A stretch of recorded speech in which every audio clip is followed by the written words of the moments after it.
நம்முடைய இந்த முத்தி நிச்சயம் என்கின்ற தொடர் சிந்தனை வகுப்பில் நம்ம சென்ற வகுப்பில் அறிமுக பகுதிகளெல்லாம் தொடங்கிவிட்டு முதல் பாடலுடைய விளக்கத்தையும் பார்த்துருக்கிறோம்.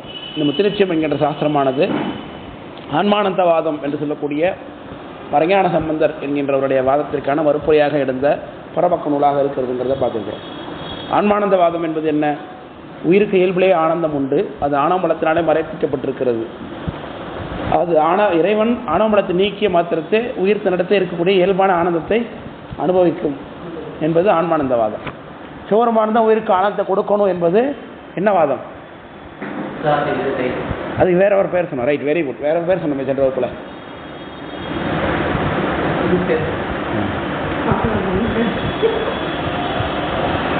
சிவானந்தவாதம். நம்ம சமயத்துக்கு இன்னொரு பேர் என்ன சொன்னோம்? சிவானந்தவாதம் அப்படின்னு சொல்லியிருக்கு. நாம இருக்க இதை பத்தி துகளர் போதத்தில் ஒரு பாட்டு இருக்கு அப்படிங்கிறத எடுத்து காமிச்சிருக்காரு இவர்.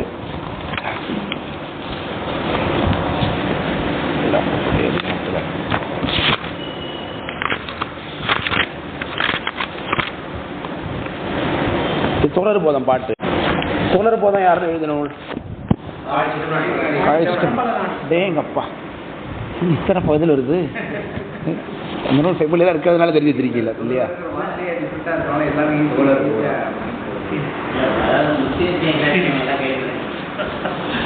பதிபசு பாசம் தெரி அந்த பாச விதி வழியை வென்றதனில் வேறாம் கதி வழங்கும் மை கண்டான் சந்தானமேவி சிவானந்தம் கைகண்டார் காணார் கரு அப்படின்னு சிவானந்தம்னு இந்த முத்திக்கு என்ன பேர் வச்சிருக்காரு? அப்போவே சிவானந்தம்ங்கிற பேரை துகளர் போதத்தில் வச்சிருக்காரு. இதை பாடினது யாரு? காவிச்சிட்டுமணி. இவர் கைலாயபுரமில் வந்திருக்கார், மெய்கண்டா சந்தானத்தில் வந்திருக்கார். உமாய சிவம், அருணமச்சிவாய தேசிகர், இங்கு மெய்கண்ட காழிச்சிட்டுமணி நடிகர். இவரே அங்கே என்ன வச்சிருக்காரு? சிவானந்தவாதம்ங்கிற வார்த்தையை பயன்படுத்தியிருக்கார் அப்படிங்கிறத எடுத்து காண்பிக்கார். அப்போ மெய்கண்டான் சந்தானமேவி சிவானந்தம் கைகண்டார் காணா கருன்னார். யார் இந்த சிவானந்தத்தை கைகண்டார்களோ அவர்களுக்கு என்ன கிடையாது? கருவை பார்க்க மாட்டாங்க. என்ன கருவை பார்க்க மாட்டாங்க? பிறவிக்கு வரமாட்டாங்க. அப்படியாக இருக்கக்கூடிய இந்த சிவானந்தவாதமாகிய சைவ சமயத்தினுடைய உண்மை நிலைநாட்டி ஆன்மானந்தவாதமாகிய அந்த சமயத்தை நிராகரிக்கக்கூடிய கருத்தாக இந்த முதல் பாடல்ல சீர்மேவும் ஆரூர் சிதம்பரநாதன் எனும் பேர்மேவு நான பிரகாசன் தார்மேவு சேவடிகள் போட்டு திகழ் முத்தி நிச்சயம் ஒன்று ஆவது என மொழிவேன் யான் அப்படின்னார். சீர் என்பதற்கு புகழ் என்று சொன்னோம், சிறப்புன்னு சொன்னோம். சீர்மேவும் ஆரூர், ஆரூர் என்பது திருவாரூரை குறிக்கிறது. ஆரூர் சிதம்பரநாதன் என்பது அந்த குருநாதனை குறிக்கிறது. அவருக்கு பேர் கமலஞான பிரகாசர் என்பது சென்ற வகுப்பில் சொல்லியிருந்தோம். பேர்மேவு ஞானப்பிரகாசன் சார்மேவு சேவடிகள், அவருடைய திருவடியை குறிப்பது எதை குறிக்கிறது? திருவடியை குறிச்சோன்னா அது எதை குறிக்கும்? அவருக்கு நாம் அடிமை என்பதை குறிக்கும். திருவடினாலே எதை பயன்படுத்துவாங்க? ஒருவருக்கு ஒருத்தர் காலமே விழுந்து கும்பிடுறோம், அதுக்கு என்ன அர்த்தம்? உனக்கு எல்லாத்தையும் நான் உன்ட்ட ஒப்படைச்சிட்டேன், நீ சொல்ற வார்த்தை இப்படி தான் நடக்கிறேன்னு அர்த்தம். ஒருத்தவங்க காலில் விழுறோம்னா அதுதான் அர்த்தம், காலத்தொட்டு கும்பிடுறது. இந்த காலில் விழுந்து கும்பிடுறது அப்படிங்கிறது நம்ம இந்தியாவிலே உள்ள ஒரு கலாச்சாரம். ஞானமுடையவர்களை அவருடைய திருவடியை தீண்டி வணங்குவது என்பது நம்ம இடத்துல இருக்கக்கூடிய ஒரு கலாச்சாரம். நம்ம கார்ல் மார்க்ஸா இந்த ஒருத்தன் செஸ் சாம்பியன் ஒருத்தர் தான் இருக்கான் இப்போ, கால்ஸா அவன் பேர் கால்சன் மேக்னஸ். அவன் காலில் போய் நம்ம இந்தியா பொண்ணு போய் விழுதான். செஸ்க்கு விளையாட போகிறவன் தான். அவன் போய் அவனுக்கு ஏதோ கொடுக்குறான், அவருடைய பாராட்டி சான்றிதழ் அவன் கையில் கொடுக்க வைக்கிறாங்க. அவன் கொடுக்கும்போது காலில் விழுந்து, அவனுக்கு என்னென்ன தெரியல, காலையே வந்து கும்பிட்றான். அவன் யாருன்னே அவனுடைய வயசோ காலில் விழக்கூடிய தகுதி கிடையாது. ஆனால் அவனுடைய திறமைக்கு இவன் காலில் விழுந்து வணங்குகிறான். அந்த திறமை உடையவனுக்கு நான் அடிமை. அவனுடைய திறமை எனக்கு வேணும்னா அவனை வணங்கி நான் ஒருத்தவங்களது ஒரு விஷயம் வேணும்னா நம்ம எப்படி தான் பெற்றுக்கொள்ள வேண்டும்? அவர்கள்ட்ட முதல்ல பணிவிருக்கணும். முதல்ல அவர்கள்ட்ட சொல்றதெல்லாம் நம்ம அமைதியாக கேட்டுக்கணும், அப்படி இருக்கணும். பணிவில்லைன்னா அவங்களோட சொல்ல நம்ம கேட்க மாட்டோம். ஆச்சாரியன் என்கின்ற ஸ்தானம் அதுதான் ரொம்ப முக்கியம். அதனால தான் சிவபெருமானே முருகப்பெருமானிடத்து தன்னை ஒரு சீடரை போல வைத்துக் கொள்கிறார். இதற்கு இன்னொரு புராண வரலாறு ஒன்று இடையில படித்தேன், ஒரு சரித்திரம் ஒன்று. ததீசி முனிவர் அவருடைய தவத்தை கலைக்கணும். இது ஒரு அசைன்மெண்ட் தேவர்களுக்கு. அந்த முனிவர் என்ன பண்றார்? ஒரு சாபத்தை விட்டுட்டு உட்கார்றார். யாரு தன்னுடைய தவத்தை கலைக்க காரணமாக இருக்கிறாங்களோ அவர்கள் பிரணவத்தை வேறொருவரை கேட்க வேண்டிய சூழல் வரும் அப்படின்னு கருணாக்கிறாங்க. அப்போ சிவபெருமான் சென்று வேறு யாராலும் முடியல, சிவபெருமான் தான் அவர் மேலே போய் ஏதோ பண்ணி அந்த தவத்தை கலைக்கிறாரு. அப்போ கதிசி அஞ்சு நடுங்கி, சாமி இந்த மாதிரி நான் ஒரு வாக்கு கொடுத்துருங்க என்ன பண்ணால் அதை பற்றி ஒன்றும் கவலை கிடையாது, அதுக்காக நாம் ஒரு வேறு லீலை வேற செஞ்சு போகணும் சாமி செஞ்சு. அதன் பிறகு முருகப்பெருமானிடத்தில் பிரணவத்தை கேட்கும்படியாக அந்த விஷயத்தை ஒரு அனுசரித்ததாக ஒரு கருத்து ஒன்று படித்தேன். புதிய செய்தி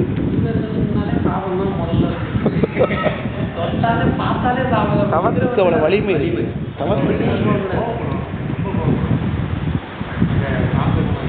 தவத்துக்கு வலிமை அதிகம். ஒரு வார்த்தை சொன்னா பழிச்சிடும்.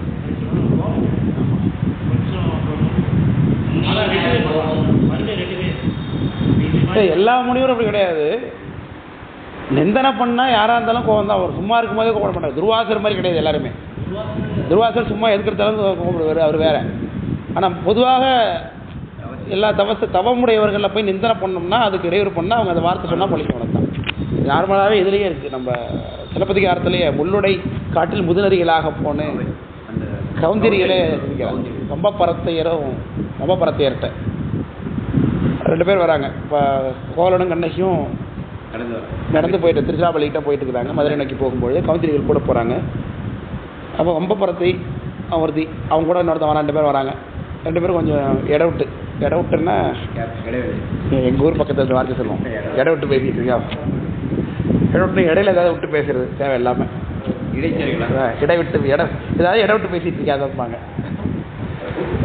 அதான் குறுக்கு சார்ந்தா அதான் இல்லை, தேவையில்லாத பேசுறது, சம்பந்தம் இல்லாத விஷயங்களை பேசுறது, சம்பந்தம் இல்லாத பேசுறது, ஏதாவது இடவிட்டு பண்ணிட்டு இருக்காத அப்படிப்பாங்க எங்கள் ஊர் பக்கத்தில். இடைவிட்டு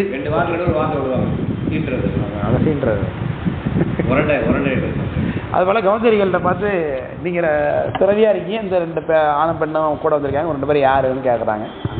இவங்க 2 பேரும் என்னுடைய மக்கள். நாங்கள் அவங்க என்னுடைய மக்கள்னு என்ன அர்த்தம் ஆகுது? இவங்க 2 பேருக்கும் பிள்ளை போல பொண்ணும் பிள்ளையும் போல தான் அர்த்தம் பண்ணிக்கிட்டு அப்படி வரல. 2 பேரும் கணவன் மனைவின்னு தெரியுது. ஆனால் ஒரே பிள்ளை மக்களுக்கு இருக்கிறீங்களே, இவங்க 2 பேரும் அண்ணன் தங்கச்சான்னு கேட்டான். உடனே ரொம்ப வருத்தப்பட்டு இப்படி ஒரு அனாவசியமான வார்த்தையை பேசுனீங்க, முள்ளுடை காட்டில் முதுநரிகளாக போன்னு நிறையா போன்னு சொல்லிச்சு விட்டாங்க. வாங்க உங்களுக்கு வகுப்பா கீழே உங்களுக்கு வகுப்பு. அப்புறம் எதுக்கு எங்கள் வகுப்பு வந்தீங்க? இப்போ நீங்கள் இப்போ எதுக்கு எங்கள் வகுப்பு வந்தீங்க? அப்புறம்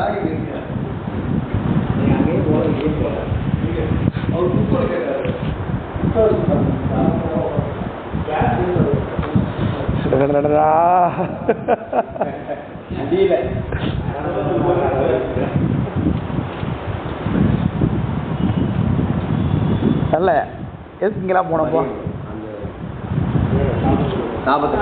ஏன் இங்கே போனோம்? கவுந்திரிகள்ட்ட ஏன் போனோம்?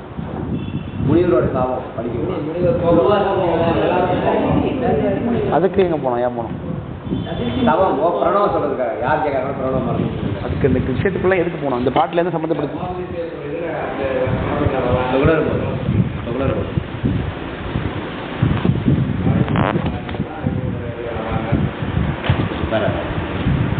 சீடருடைய லட்சணம் பேசும்போது பணிவு இருக்கணும். அதன்படி சாமியும் சீடராகத்தான் இருந்து கேட்கிறார் அப்படிங்கிறது நான் பார்க்கிறேன். திருவடிங்கிற வார்த்தைக்கு அங்கே போயாச்சு விளக்குறோம். அப்போ சேவடிகள் போற்றி என்பது உயர்ந்ததாகி, சேனாலே உயர்ந்த அர்த்தம். சடர் அப்படின்னா உயர்வு. சடர்வாள் திரு உசாத்தானமேன்னர் ஞானசம்பந்தர். சடர்னா உசத்தனவேன்னு அர்த்தம். சேனால் ரிஷபோன அர்த்தம் உண்டு, உசக்கன்னு அர்த்தம் உண்டு. உசக்க உயர்வு. சேவில் திகழ்கின்றவர் திருமைந்தரான திருஞான சம்பந்தர்னார். சேவடிகள் போற்றி திகழ் முத்தி நிச்சயம் ஒன்று ஆவது என மொழிவேன் யான்னு சொல்லி இந்த பாட்டை ஆச்சாரியனே சிவபெருமானாக துதிக்கிறாருங்கிறதுக்கான விளக்கத்தெல்லாம் என்னோட பார்த்தாச்சு. திருச்சி எங்கள் நூலுக்குள்ள நம்ம போகிறோம். 2வது பாட்டு பார்க்குறோம். சந்தான நற்குறவர் தக்கோர் பிறர் சமயம் நந்தாது தோற்றுவித்த நற்குறவர் முந்தவே எந்த முத்தி சித்தாந்தம் என்றார்கள் சைவத்தில் அந்த முத்தி நிச்சயிப்போம் யாம். இதை ஆன் பண்ணுங்க.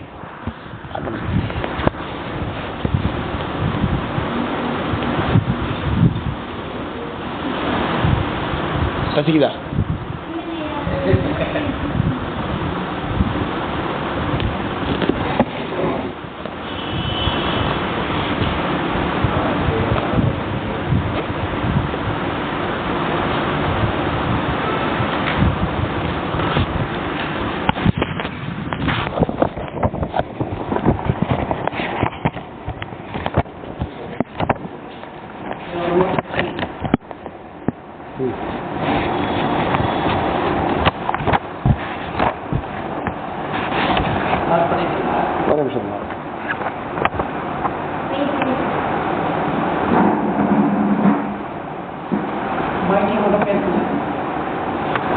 பரசமயம் டெஸ்டிங் 1 2 3 1 2 3 வரலையா? இந்த பரசமயம் புக்குன்னு ஒரு சித்தியாளர் பாட்டுறேன். அந்த பாட்டு எங்கே பாருங்க, இதெல்லாம் பாட்டு பாருங்க. Mic testing 1 2 3 1 2 3. பரசமயம் புக்கும் புகன் எழுதி வழி உழன்றும் சித்தியாளர் பாட்டிருக்கோம். முதல் குறிப்பாக அதில் காணும் அந்த பாட்டை அறிய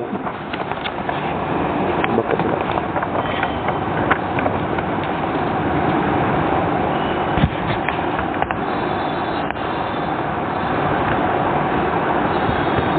நரபயில் தயன் தண்ணில்னு ஒரு பாட்டு இருக்கும், அதே தெரிஞ்சுங்க. 24வது பாட்டு சித்தியார் முழுக்க மனப்பாடம் பண்ண இருக்குமா இருக்கு, மனப்பாடமே ஆக மாட்டேங்குது.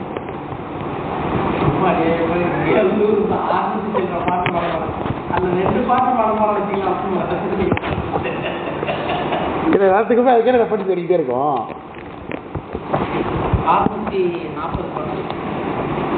639 என்ன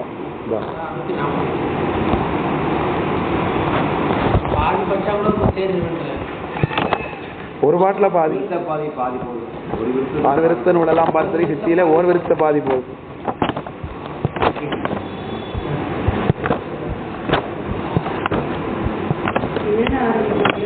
பரசமயம் புக்கும் புகன் எழுதி வழி உழன்றும்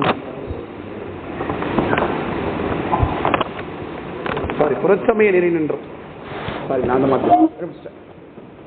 263வது பாட்டு.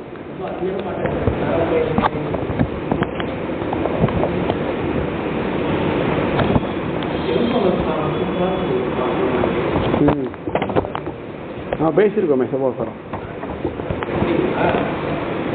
முழுசும் நம்ம சேனல்ல இருக்கு. நரபயில் தயந்தன் எத்தனாவது பாட்டு? 180வது பாட்டு.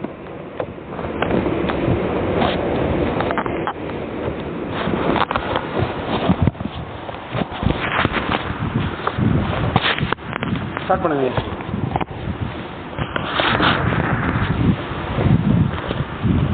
சந்தான குறவர் தக்கோர் பிறர் சமயம் நந்தாது தோற்றுவித்த நற்குறவரு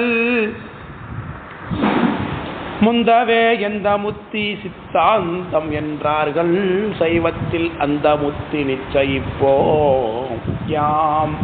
முத்தி நிச்சயம் ஒன்று சொல்ல வந்தேன்னு தொடங்கினாரு. அதில் எது முத்தி முத்தி நிச்சயிக்க போறார். ஆனால் எது முத்தி என்பதை சொல்றார் இந்த பாட்டில். எது முத்தி என்பதை எதன் வழி காட்டுகின்றார்? சந்தான குறவர்கள் மீது வைத்து காண்பிக்கிறார் இல்லையா? சந்தான குறவர்களை பற்றி பேசும்பொழுது சந்தானம் என்ற சொல்லுக்கு என்ன பொருள் ஆகுது? பரம்பரைன்னு ஆகுது. இந்த பரம்பரைங்கிறது எங்கிருந்து தொடங்குகின்றது? இறைவனிடத்திலிருந்து தொடங்குகின்றது. பரன் என்பது இறைவனையும் பறை என்பது அம்பிகையும் குறிக்கிறது. பரன் பறை எப்படி சுவாமிகிட்ட இருந்து உபதேசம் வருகிறது. இங்கிருந்து நமக்கு சாமி என்பது யாரு? நமக்கு சாமி யார்? சிகண்டருத்திரர். சிகண்டருத்திரர் தான் உலகத்துல எல்லாருக்கும் ஆகம விஷயங்கள். சிகண்டருத்திரருக்கு யார் சொல்றார்? அனந்த தேவர். அனந்தேவர். அனந்தேவருக்கு சதாசிவர் இல்லையா? சதாசிவருக்கு பரசிவமே உள்ளிருந்து உணர்த்துகிறது அப்படின்னு வச்சுக்க வேண்டியதுதான். சரிதானே? அப்படி இப்படி சந்தானமாக தான் வருகிறது. இதுல இறைவன் உபதேசம் பண்ணணும்னா முதல்ல என்ன வேணும்? உருவம் வேணும் இல்லையா? அதனால தான் ஆரணம் ஆகமங்கள் அருளினால் உருவு கொண்டு உணர். அருளினால் உருவு கொண்டு காரணம் அருளானாகில் கதிப்பவர் இல்லை. இறைவன் உருவம் எடுத்து அருளவில்லைன்னா அது நமக்கு வந்து சேராது. சரி, சுவாமி யார் யாருக்கு உபதேசம் பண்ணார்? அம்பாளுக்கு, முருகப்பெருமானுக்கு, விநாயகருக்கு, நந்தி பெருமானுக்கு, நாராயணர், விஷ்ணுவுக்கு, பிரம்மருக்கு எல்லாருக்கும் உபதேசம் பண்ணுறார் சாமி நேரடியா. இப்போ மனிதர்களாகி நமக்கு எப்படி வருகிறது? பரம்பரையாக வருகிறது. இதில் நந்திய பெருமான் மூலமாகத்தான் மனிதர்களுக்கு வருகிறது உபதேசம் அப்படிங்கிறத பார்க்கணும். எதுவாக இருந்தாலும் சரிதான், புராணமாக இருந்தாலும் வேதமாக இருந்தாலும் ஆகமமாக இருந்தாலும் எதுவாக இருந்தாலும் நமக்கு நந்திய பெருமான் மூலம் தான் வரும். ஆமாம், புராணம் என்பது நமக்கு இங்கே சூதர் தான் வெளிப்படுத்துகிறார் உலகத்தில். ஆனால் 18 புராணங்கள் அவர் வெளிப்படுத்துறதுக்கு முன்னாடி வியாசருக்கு போகிறது. வியாசருக்கு சனத்குமாரருக்கு மூலம் போகுது. சனத்குமாரருக்கு நம்முடைய நந்திய பெருமான் தான் சொல்லுகின்றார் அப்படின்னு பார்க்குறோம். விளக்கப்படுதுங்களா?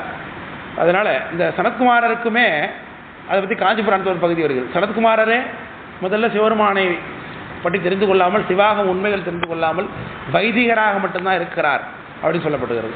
அதனால் வைதிகராக இருந்து கொண்டு அஷ்டாங்க யோகத்தை பயின்று கொண்டு மலையடி வாரத்தில் கையில இமாச்சலத்தினுடைய அடியில் இருந்து கொண்டிருக்கும் பொழுது ஒரு முறை சுவாமி அம்பாள் அங்கே ரிஷபவாகனத்தில் உலா வருகின்றார்கள். வரும்பொழுது அதை பார்த்து எழுந்திருத்து நமஸ்கரிக்காமல் உள்ளுக்குள்ளே தானே இறைவன் இருக்கிறார், உள்ளுக்குள்ளேயே நமஸ்கரிக்கிறோம் அப்படின்னு இருந்து கொண்டிருந்தார். அதை பார்த்த பொழுது இப்படி நெடித்து கொண்டு நின்றதுனால நெட்டை ஒட்டையாக போன்னு சபிச்சார் நந்தியம்பெருமான் சனத்குமாரரை ஒட்டகமாக போ அப்படின்னு சபிச்சிட்டார் நந்தியம்பெருமான். பிறகு ஒட்டகமாக நான் போய்விட்டேன் என்ன பண்ணுவது என்று பிரம்மதேவனிடத்தில் செல்லும்போது, பிரம்மதேவன் தான் அப்பா, பிரம்மதனுடைய மானசீக புத்திரன் தான் சனகாதி முனிவர்கள், அதில் ஒருத்தர் சனத்குமாரர். அப்படியாக அந்த சனத்குமாரரை சென்று காஞ்சியில் நீ சென்று லிங்கம் வைத்து வழிபாடு செய், இன்னும் ஒட்டகமாக இருந்து பூஜை பண்ணி, ஒட்டகம் பூஜித்தது காஞ்சி, ஒட்டகமாக இருந்து பூஜை பண்ணி பிறகு சுவாமி ஆகோபதேசத்தை செய்து வைக்கிறார் நந்தியம்பெருமான் மூலமாக அப்படின்னு ஒரு கருத்து காஞ்சி புராணத்தில் வருகிறது.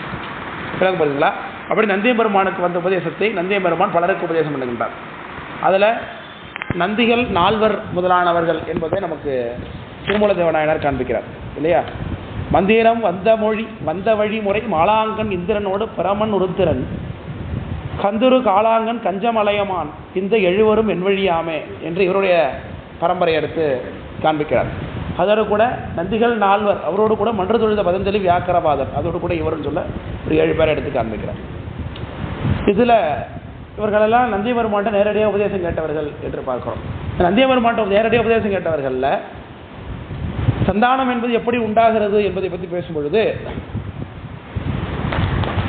இந்த 4 பேரிட்டிருந்து பலவிதமான சந்தான உற்பத்தி ஆகுது. சனத்குமாரர், சனகர், சனாதனர், சனந்தனர் என்று சொல்லக்கூடிய அந்த 4 பேரிட்டிருந்தும் உபதேசம் உற்பத்தி ஆகுது. பரம்பரை நமக்கு இந்த பரம்பரை நம்முடைய கைலாய பரம்பரை. இந்த மெய்கண்ட சந்தானம் யார் மூலமாக வருகிறது? சனத்குமாரர் மூலமாக வருது. இப்படியாக பலவிதமான சம்பிரதாயம் இருக்கிறத முத்துநிச்சய பேரில் நம்முடைய வெள்ளைப்படவானவர் எடுத்து காண்பிக்கிறாங்க. அதில் சம்பு சந்தானம் என்ற ஒரு சந்தானம் இருக்கிறது என்று காட்டுறாங்க. சம்பு சந்தானம், இந்த சந்தானம் நேரடியாக சிவபெருமான இடத்துக்கு உற்பத்தி ஆகிறது தான். ஸ்ரீகண்ட தேவரிடத்து உபதேசம் பெற்ற சனகரால் தோற்றுவிக்கப்படுகிறது. சனகரால் உற்பத்தி பண்ணப்பட்ட இந்த சந்தானத்துக்கு 4 சனகர் என்கின்ற முனிவரால் உற்பத்தி பண்ணப்பட்ட சந்தானத்துக்கு பேர் என்ன சொல்கிறார்? சம்பு சந்தானம் என்று சொல்கிறார். அதே போல மலையமான் சந்தானம்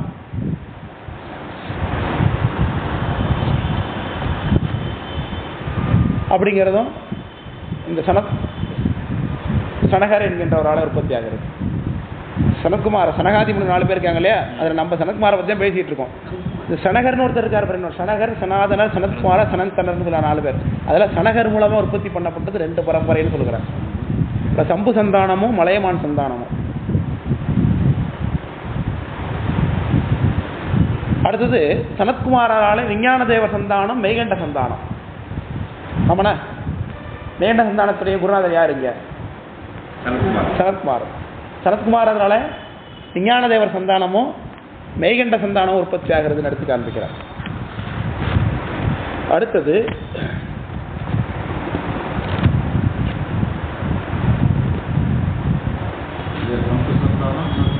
சம்பு சந்தானம், மலையமான் சந்தானம். இது சனகர்.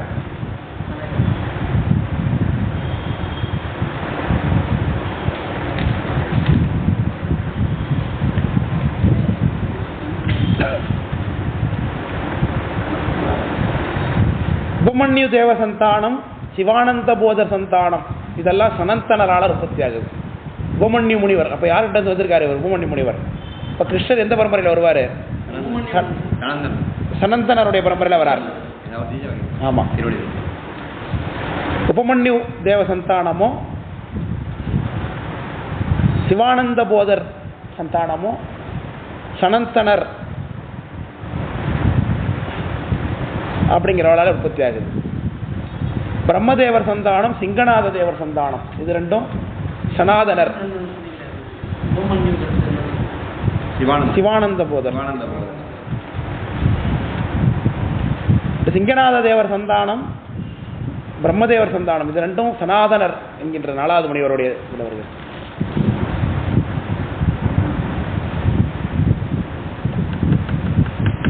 இது இல்லாம சிவயோக மாமுனி சந்தானம் அப்படின்னு ஒன்று இருக்குது. சிவயோக மாமுனி சந்தானம், இதற்கு வாமதேவர் சந்தானம்னு பேர். இதுதான் வாமதேவர் மடம், சூரியனார் கோயில் மடம்னு சொல்லுகிறது தான் வாமதேவ சந்தானம் சொல்லுவாங்க அவங்கள. சிவயோக மாமுனி அப்படிங்கிறவருடைய சந்தானம். இது வாமதேவர் வழியாக வருகிறது.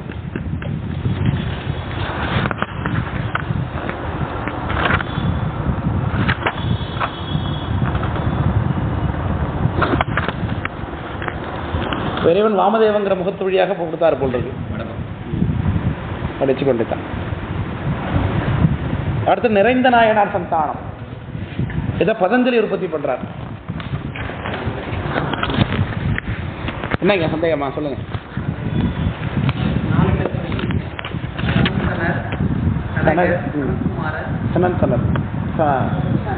சனாதரர் 4 பேர் தட்சிணாமூர்த்தி கீழே கும்பிட்டு இருப்பாங்க பார்த்தீங்களா. 4 முனிவர்கள் தான். அவங்களுக்கு கீழே அப்படியே உபதேசமாக வருகின்ற பரம்பரை தொடருது. அப்படி அவங்க மூலமாக தான் சிவாகமத்தை உபதேசம் பண்ணி அப்படியே கொண்டு வந்துட்டு இருக்காங்க. இதில் நம்ம எந்த பரம்பரையில் இருக்கிறோம்? அப்போ வைகுண்ட சந்தானம் சனத்குமாரன் இருக்கு. மிச்சம் 3 பற்றி நம்ம இது வரைக்கும் எங்கேயும் படிச்சதே இல்லை. இப்போ தான் படிக்கிறோம் இல்லையா இந்த தகவல்கள்லாம் விளங்குது இல்லையா. அப்படி நிறைந்த நாயனார் சந்தானம். இது பதஞ்சலியோட சந்தானம். அப்போ இந்த சந்தானத்துக்கு யார் வருவா? தில்லைவாழந்தர்கள் வரணும். ஆமாம், பதஞ்சலி கிட்ட தான் நிறைந்த நாயனார் சந்தான உற்பத்தி ஆகுதுங்குது. பதஞ்சலி கிட்ட நேரடியாக உபதேசம் கேட்டவங்களில் தீட்சிதர்கள் இருக்கிறாங்க, தில்லைவாழந்தர்கள். அவங்க அப்படியே சொல்லிக்கிறாங்க தங்களை இல்லையா. திரிசகஸ்திர முனிவர்கள்.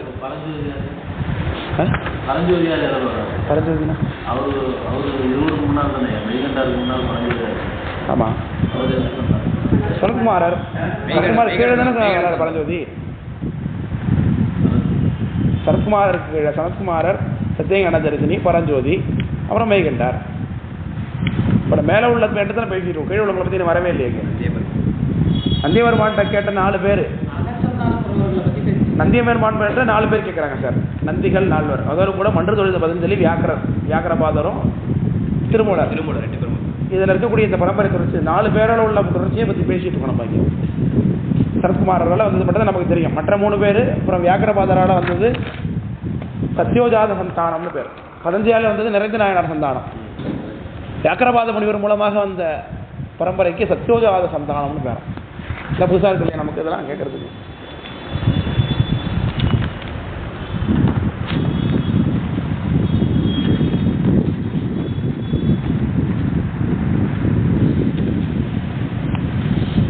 இது இல்லாமல் இன்னும் திருமூலருடைய சந்தானம், அது வேணும் சொல்லப்படல. திருமூலர் சேர்ந்தா உங்களுக்கு கேட்டிருக்காருன்னு இருக்கு. திருமூலருடைய சந்தானத்துக்கு தான் யார் வராங்கன்னு ஒரே பாட்டில் சொல்லியிருக்காருன்னு சொன்னீங்க. காளாங்கன், மாளாங்கன்லாம் வராங்களே, அவங்களாம் அவர் கீழே வந்தவங்க. திருமூலருடைய சந்தானத்தில் தான் யார் வருவா? தாய்மான சுவாமிகள் தெரியுமா? தாய்மான சுவாமிகளுடைய பரம்பரை திருமூலருடைய சந்தானம். அவருக்கு வந்து மௌனகுரு தாய்மானருடைய பரம்பரையில் வந்தவர் தான். திருமூலருடைய பரம்பரையில் வந்தவர். அதே மாதிரி திருமாளிகை தேவர்னு போட்டு இருக்காரு பாருங்க, நம்முடைய திருவிசைப்பால். அவரும் திருமூலருடைய பரம்பரை. உபதேசத்தை சொல்கிறோம். நிறைந்த நாயனார் சந்தானம் அப்படிங்கிறார். வியாக்கரபாதர் சத்யோஜாதர் சந்தானம். திருமூலர் அது இல்லாமல் திருமூலர், பிரம்மதேவர், இந்திரதேவர், விஷ்ணு தேவர், ருத்ரதேவர், கந்திரு மகாவிருடி, காலாக்னியுத்தர் எப்படின்னு சொல்லக்கூடிய பலவிதமான சந்தானங்களும் இருக்குங்கிறார்.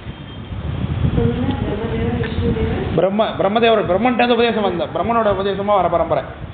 சுவாமிகிட்ட பிரம்மன் நேரடியாக உபதேசம் கேட்குறாரு. பிரம்மனுக்கு கீழே உபதேசம் வந்தால் என்னதப்போ பிரம்மதேவர் சந்தானம்.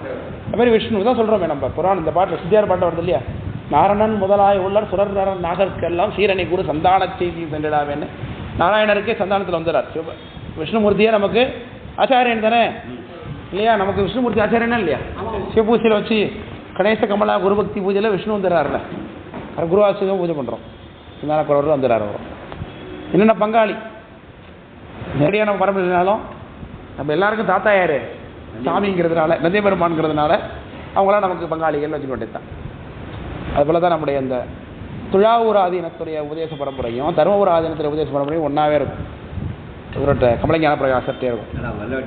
அது வெள்ளை வெட்டியவங்க. கமலஞான பிரகாசர்கிட்ட தான் நேரடியாக துழாவூர் ஆதீனத்துடைய ஆச்சாரியனும் உற்பத்தி ஆயிருக்கார். நம்முடைய குருஞான சம்பந்தரும் அவர்கிட்ட உற்பத்தி ஆயிருக்கார். இவர் காவி, அவர் வெள்ளை. ஆனால் 2 பேரும் உள்ளபடி அண்ணன் தம்பி, நேரடி பங்காளி மாதிரி இல்லையா.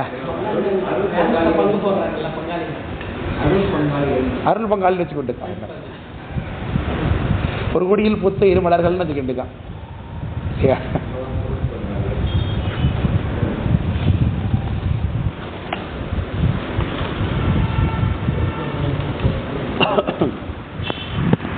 அதனால் இந்த சந்தானக்குறவர்கள் இப்படித்தான் வருகிறார்கள் என்பதை காட்டுகிறோம். இதில் நம்முடைய சந்தானக்குறவர்கள், இப்போ சந்தானக்குறவர்னு சொன்னால் இதில் இவ்வளோ பேர் வந்துடுறாங்க. யாரெல்லாம் சந்தானம்னா இறைவனிடத்திலிருந்து சந்தானமாக உற்பத்தியான அத்தனை பேருமே யார் தான் இங்கே சந்தானக்குறவர்கள் தான். இந்த இத்தனை சந்தானக்குறவர்களும் எதை முத்தின்னு சொல்லுகிறார்களோ அதை தான் நான் நிச்சயம் பண்ணுறேன். ஆனால் என்ன வார்த்தை சொன்னார் பாருங்க, சந்தானக்குறவர் தக்கோர், அது ரொம்ப முக்கியம். சந்தானக்குறவர் எல்லாருமே சந்தானமாக வந்தாங்க தான். ஆனால் சந்தானத்தில் எல்லாருமே சுத்தாத்வைத சைவ சித்தாந்தத்தை முத்தின்னு சொன்னால் தான் ஒத்துக்கணும். இப்போ உபதேசபரமாக வந்து கீழே வர வர என்ன ஆகிடும்ப்பா, கம்யூனிகேஷன் லேக்குன்னு சொல்லி பண்ணுற ஒன்று பாருங்க. இப்போ ஒரு இந்த பர்சனாலிட்டி டெவலப்மெண்ட் கிளாஸ்லாம் பார்த்தீங்கன்னா 10 பேரை வரிசையாக நிற்க வச்சுட்டு எல்லாரையும் திரும்பி நிற்க வச்சுருவான். மொதல் ஆள்கிட்ட ஒரு சைன் லாங்குவேஜ் ஏதாவது சொல்லுவான், அதை பின்னாடி ஆள்கிட்ட சொல்லுவான். அவன் அதை எப்படி கேட்குறான், அதை அவன் எப்படி கேட்குறான், அதை அப்படி கடைசியில் கேட்டோம்னா கடைசியில் உள்ளவன் வேற எதாவது சொல்லிக்கிட்டு இருப்பான்.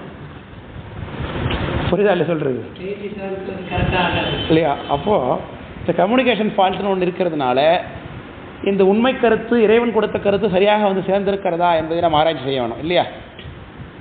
சிவாகமத்தில் சொல்லப்பட்ட கருத்து அப்படியே கீழே வருகிறதா என்பதை நம்ம ஆராய வேண்டிய ஒரு கட்டாயத்தில் இருக்கிறோமா இல்லையா? இப்போ கீழே நான் சொன்னேன், இந்த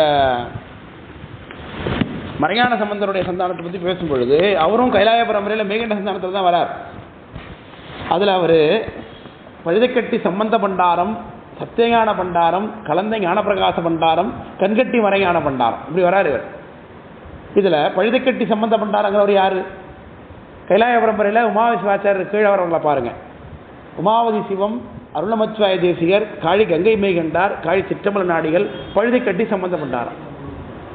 இப்போ கீழே தான் சொன்னேன், துகளர் போதகத்தில் சிவானந்தம்னு சொல்லுகின்றார் யார்? சிற்றம்பல நாடிகள்னு சொன்னோம். சிற்றம்பல நாடிகளுடைய சீடர் தான் பழுதைக்கட்டி சம்பந்த பண்டாரம். இந்த பழுதைக்கட்டி சம்பந்த பண்டாரத்துக்கு அப்புறம் சிவபுரம் ஞானப்பிரகாசர், சிவபுரம் தத்துவ பிரகாசர், செட்டித்திரு ஞானப்பிரகாசர், கமல ஞானப்பிரகாசர், குருஞான சம்பந்தம் தருபுரம் வந்துருது. இதே பழுதைக்கட்டி சம்பந்த பண்டாரத்திட்டிருந்து சத்தியஞான பண்டாரம்னு ஒருத்தர், அவருடைய சீடர் கலந்த ஞானப்பிரகாச பண்டாரம், அவருடைய சீடர் கண்கட்டி மறைஞான பண்டாரம். அவர் தான் ஆன்மானந்தவாதி. இப்போ ஆன்மானந்தவாதி அங்கே இருக்கிறது இங்கேருந்து வந்திருக்காரு, அவரும் உமாசிவாசர் பரம்பரையில் தான் வந்திருக்காரு. இப்போ இந்த பரம்பரை தொடர்ச்சி உங்களுக்கு இருக்கு இப்போ இல்லாமல், ஆனால் அவர் பின்னாடி விட்டுட்டு போயிடுறாரு. அதனால் அவரை ஏதோ வச்சு அடையாளப்படுத்துகிறாங்க, கைலாய பரம்பரை இருக்கிறத அவர் அடையாளப்படுத்து. ஏன்னா அவரால் மேகண்டார் அவருடைய ஆச்சார எண்ணத்தை அவர் ஏற்று பாடுறார். அப்போது ஒரே கருத்து தான் ஒரே பரம்பரை இருக்குங்கிறதுனால என்ன கிடையாது, ஒரே சம்பிரதாயத்தை அவங்க பின்பற்றுவாங்க அப்படிங்கிறது இல்லை. ஒரே சாதியிலே பார்த்தீங்கன்னா தனித்தனி பிரிவுகள் இருக்கும். குடும்ப வழக்கம்னு ஒன்று வச்சுருப்பாங்க. இவங்க பண்ணுறது அவங்க பண்ண மாட்டாங்க, அவங்க பண்ணுறது இவங்க பண்ண மாட்டாங்க. ஆனால் எல்லாம் ஒரு கூட்டம் தான் அப்படிங்கிறது மாதிரி இங்கே உபதேசத்தினால சந்தான வழியில் பார்த்தீங்கன்னா எல்லாம் ஒன்றா தான் இருக்குது. இது ரெண்டுமே எங்கே போய் நிற்கிது? சம்பந்த பண்டாரத்தில் போய் நிற்கிது. பழுதைக்கட்டி சம்பந்த பண்டாரத்தில் போய் நிற்கிது. தருமபுர சந்தானமோ இந்த பழுதைக்கட்டி இவர் கண்கட்டி மறைஞான சம்பந்தருடைய பண்டாரமோ தொடர்ச்சி நிற்கிது போய். ஆனால் ஒருத்தர் ஆன்மானந்தவாதியாக இருக்கார், இன்னொருத்தர் சிவானந்தவாதமே உறுதினு வாதிடுகின்றார். வித்தியாசம் புரியுதுங்களா? அப்போ சந்தான குறவர் என்பதனால இது அப்படியே நம்ம பின்பற்றிவிட முடியாது.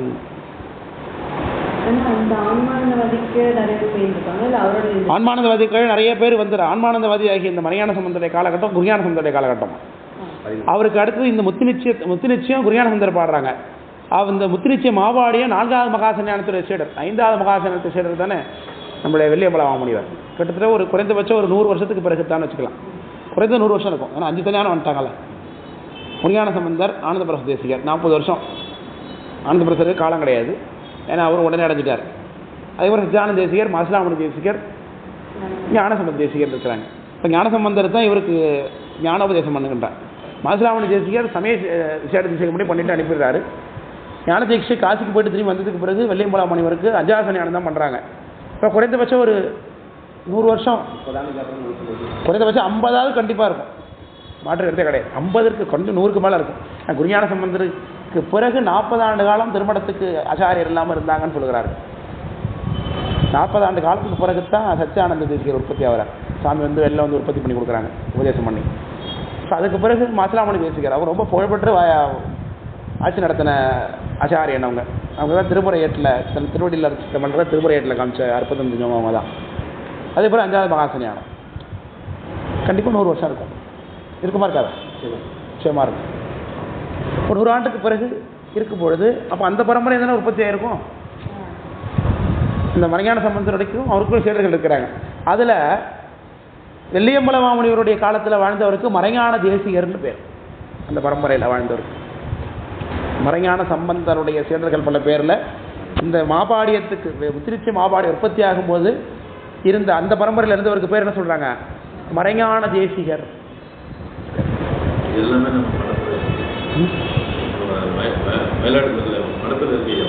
என்ன இந்த வரலாறுலாமா? ஏன்னா புத்தகத்தில் இருக்கு. ஆமாம்மா, அது பூஜை மடத்தில் இருக்க சொல்கிறீங்களா? ஆமாம் ஆமாம் ஆமாம், புரியான சம்பந்தருடைய வரலாறு இருக்கு. இந்த மறைஞான தேசிகர் தான் முத்திநிலை என்கின்ற ஒரு நூலில் சொல்லுகிறார். ஆன்மானந்தவாதத்தை எடுத்து காண்பிக்கிறார். அதில் இந்த கண்கட்டி மறைஞான பண்டரத்தை பற்றின செய்தியை சொல்லுகின்றார். ஆகாமம் தமிழ்சை திங்கள் உறிஞ்சு மணிவாட தில்லை குகையில் திரைபோட்டு பங்கமர வாழ் மறைஞான சம்பந்தன் தன்னுடைய ஆச்சாரியனை சொல்கிறார். இவர் தில்லை குகை அப்படின்னார். குகை மடம்னு அதுக்கு பேர். அதான் மறைஞான சம்பந்தர் இருந்த இடம். இந்த மறைஞான சம்பந்தர் மறைஞான தேசிகர் இந்த பரம்பரையில் வந்தவர் சொல்கிறார். இவர் ஆகாமம் தமிழ்சையினர். மறைஞான சம்பந்தர் சிவதர்மோத்தரம் என்கின்ற ஆகமத்தை தமிழ்படுத்தி பாடுறார். சிவதர்மோத்தரங்கிறது அகத்திய பெருமானுக்கு முருகப்பெருமான் கொடுத்த உபதேசம்.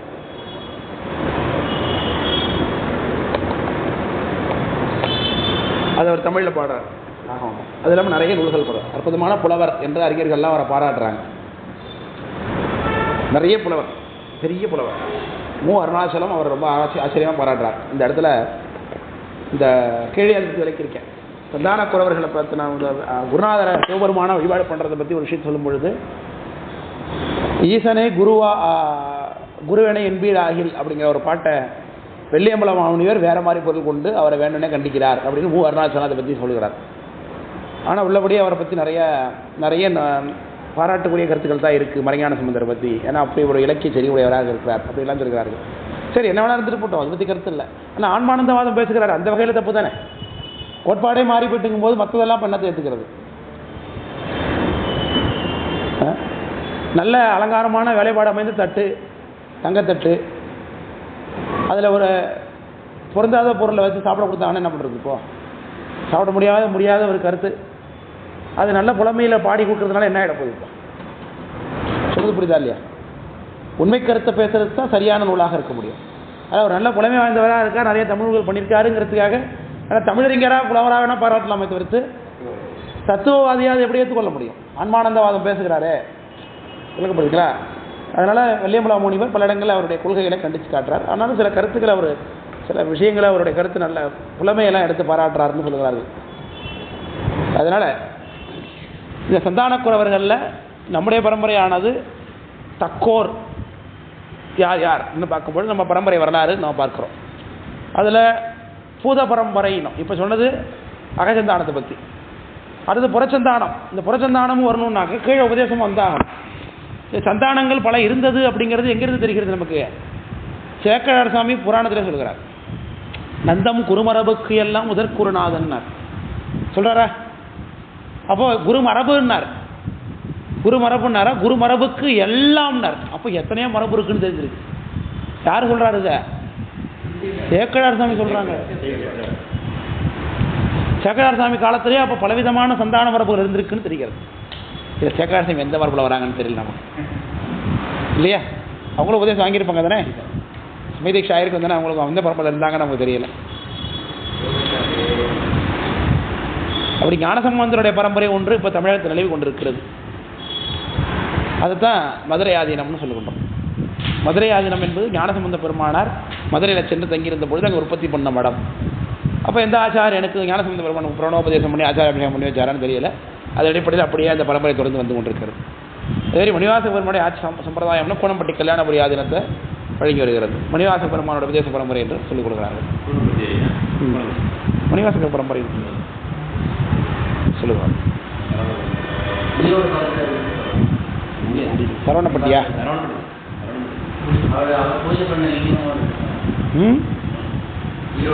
சரி. அடுத்தது சுந்தரமூர்த்தி சாமிகளுக்கும் அப்பர் சாமிக்கும் ஒன்றும் பரம்பரை இருக்கிற மாதிரி தெரியல நமக்கு. உபதேச பரம்பரை தான் பேசிட்டு உபதேசத்தை யார் கேட்டாப்போ அதான் இருக்காங்க. இப்போதைக்கு வழங்கி நிறைய வருகிறது. ஆனால் ஞானசம்பந்தருக்கு பிறகு நிறைய பரம்பரை உற்பத்தி ஆயிருக்கு அப்படிங்கிற ஒரு குறிப்பை கேட்டாசாமி சொல்றார். வேத நெறிதழைத்து ஓங்கமிகு சைவத்துறை விளங்க பூத பரம்பரை பொழிய. பூத பரம்பரை, பூத அப்படின்னா உடம்பு, உலகத்தில் மனிதர்களோடு ஏற்பட்ட சம்பந்தம்னு தெரிகிறது.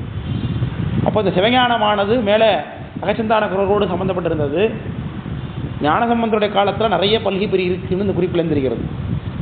ஆச்சாரியன் எத்தனை பேருக்கு உபதேசம் பண்ணாரோ தெரியல நமக்கு. இப்போதைக்கு அதில் ஒரே சந்தானம் இந்த மதுரையாதீனம் மட்டும் கிடைச்சிருக்கு நமக்கு. இப்போ அது மட்டும் மிச்சமாக நிற்கிது. வேறு எதுவும் நமக்கு தெரியல. ஞானசம்பந்தர் பரம்பரை எதுன்னு நமக்கு தெரியவில்லை. அப்படி பரம்பரை விஷயமாக வந்திருக்கக்கூடிய சிவாகம விஷயங்களை பொலிவுறச் செய்வதற்காக ஞான பரம்பரைன்னு பேர். சாமி ரெண்டுத்துக்கு உதவி பண்ணுறார். பின்னாடி கண்மக்குறவர் ஞானக்குறவர்னு இந்த பின்னாடி இந்த பாட்டுக்கு உரை இருக்குது. அது சொல்லுகின்ற பிறகு சாமி கண்மத்துக்கும் வழிவகை பண்ணுறாங்க, ஞானத்துக்கும் வழிவகை பண்ணுறாங்க. கண்மம் என்பது பூஜை சார்ந்த பரம்பரை, சிவாச்சாரியர்களுடைய பரம்பரை, பத்ததிகளை உற்பத்தி பண்ணக்கூடிய பரம்பரை இது. ஆகமத்துக்கு வேதத்துக்கு கர்மகாண்டம் ஞானகாண்டம் ரெண்டு பகுதி இருக்கிறது மாதிரி ஆகமத்தில் சரியை கிரியை, அதில் சரியை கிரியைங்கிறது கர்ம விஷயம், ஞான யோகம்ங்கிறது ஞான விஷயம். அப்படி தானே? சரியை கிரியை ரெண்டுமே என்னது? கர்ம சார்ந்த விஷயம், செயல்பாடுகளுக்கு முக்கியத்துவம் உண்டு. அதில் யோகத்துக்கும் ஞானத்துக்கும் செயல்பாடுக்கு குறைவு, ஞான சார்ந்த புரிதலுக்கு தான் அதிகம் இருக்குது. அப்போது வேதத்தினுடைய கர்மகாண்டத்தினுடைய விரிவாக ஆகமத்தில் சரியையும் கிரியையும் இருக்குது. வேதத்தினுடைய ஞானபாதத்துக்கு விரிவாக ஆகமத்தில் யோகமும் ஞானமும் இருக்குது. மறந்து வச்சுக்கோ. அப்போ யோகத்தையும் ஞானத்தையும் பயிற்றுவிப்பதற்கு வந்த பரம்பரைக்கு ஞான சந்தானம் இல்லையா அப்படின்னு பேர். இதை ஞான சித்தாந்த குறவர்கள் என்று வெள்ளியம்பல முனிவர் சொல்கிறாங்க. யோகத்தையும் ஞானத்தையும் பயிற்றுவிக்க வந்த ஆச்சாரிய பரம்பரைகளுக்கு பேர் என்ன சொல்கிறாரு? ஞான சித்தாந்த குறவர்கள் அப்படிங்கிறார். அதே மாதிரி சரியை கிரியை முதலிய முக்கியமாக பூஜா விஷயங்கள், பத்ததி முதலியவற்றை எடுத்துக் கொடுத்து பூஜை சம்பந்தமாக இருக்கக்கூடிய உபதேச பரம்பரைக்கு கண்ம சித்தாந்த குறவர் என்று காட்டுகிறார்.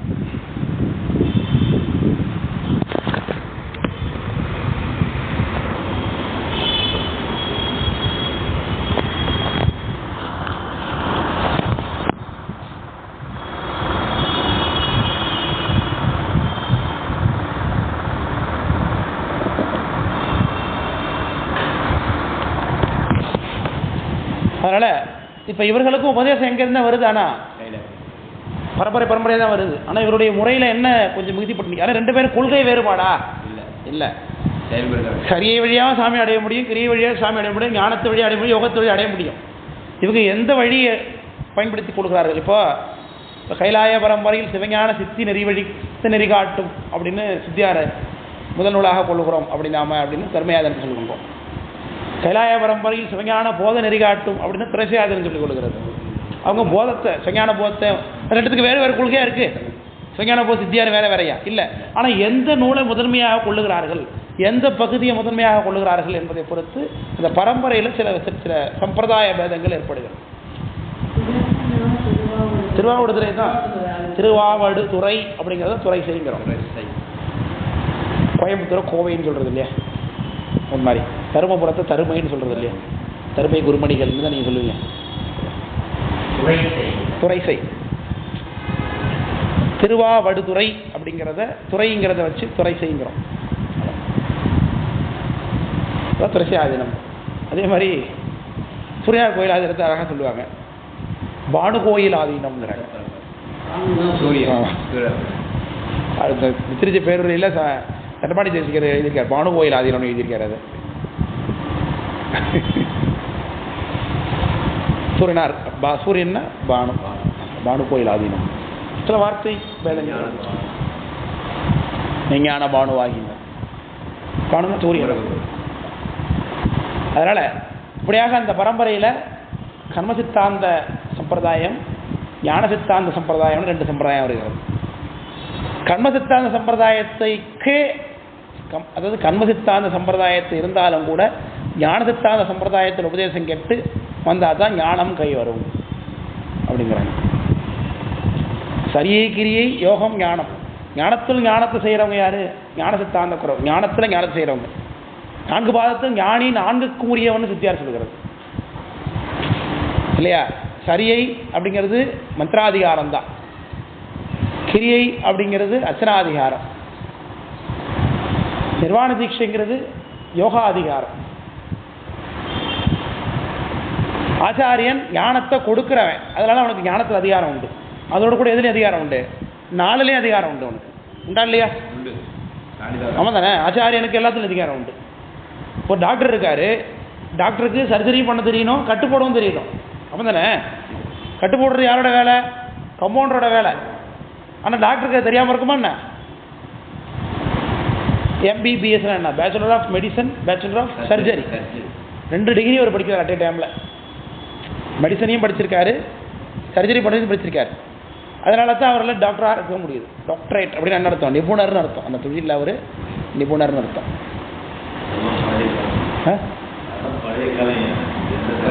வெள்ளங்கிறீங்களா?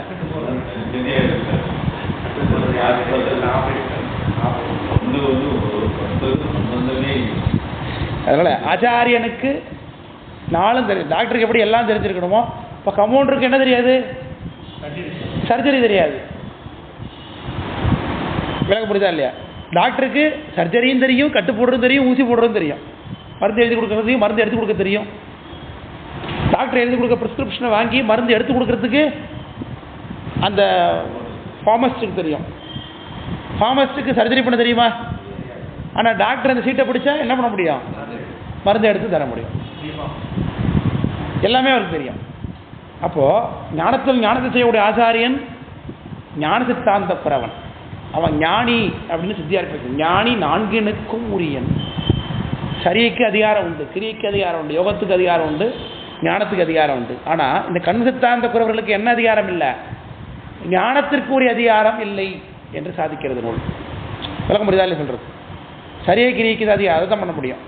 அவர்களோட உபதேசம் பண்ணாலும் அங்கே என்ன தான் நிற்கும்? சரியை கிரியில் இடமே தவிர அதுக்கு மேலே யோகம் சம்பவிக்காது அப்படிங்கிறது நூலோடைய முடிவு. இந்த மாபாடியத்துடைய முடிவு. நான் என்ன பேசிட்டு இருக்கேன்னு புரியுதா இல்லையா உங்களுக்குலாம்? புரியுது. சரி, இப்போ சந்தான நற்குறவர் தக்கோர் அவங்களை பற்றி பேசிட்டு இருக்கோம்.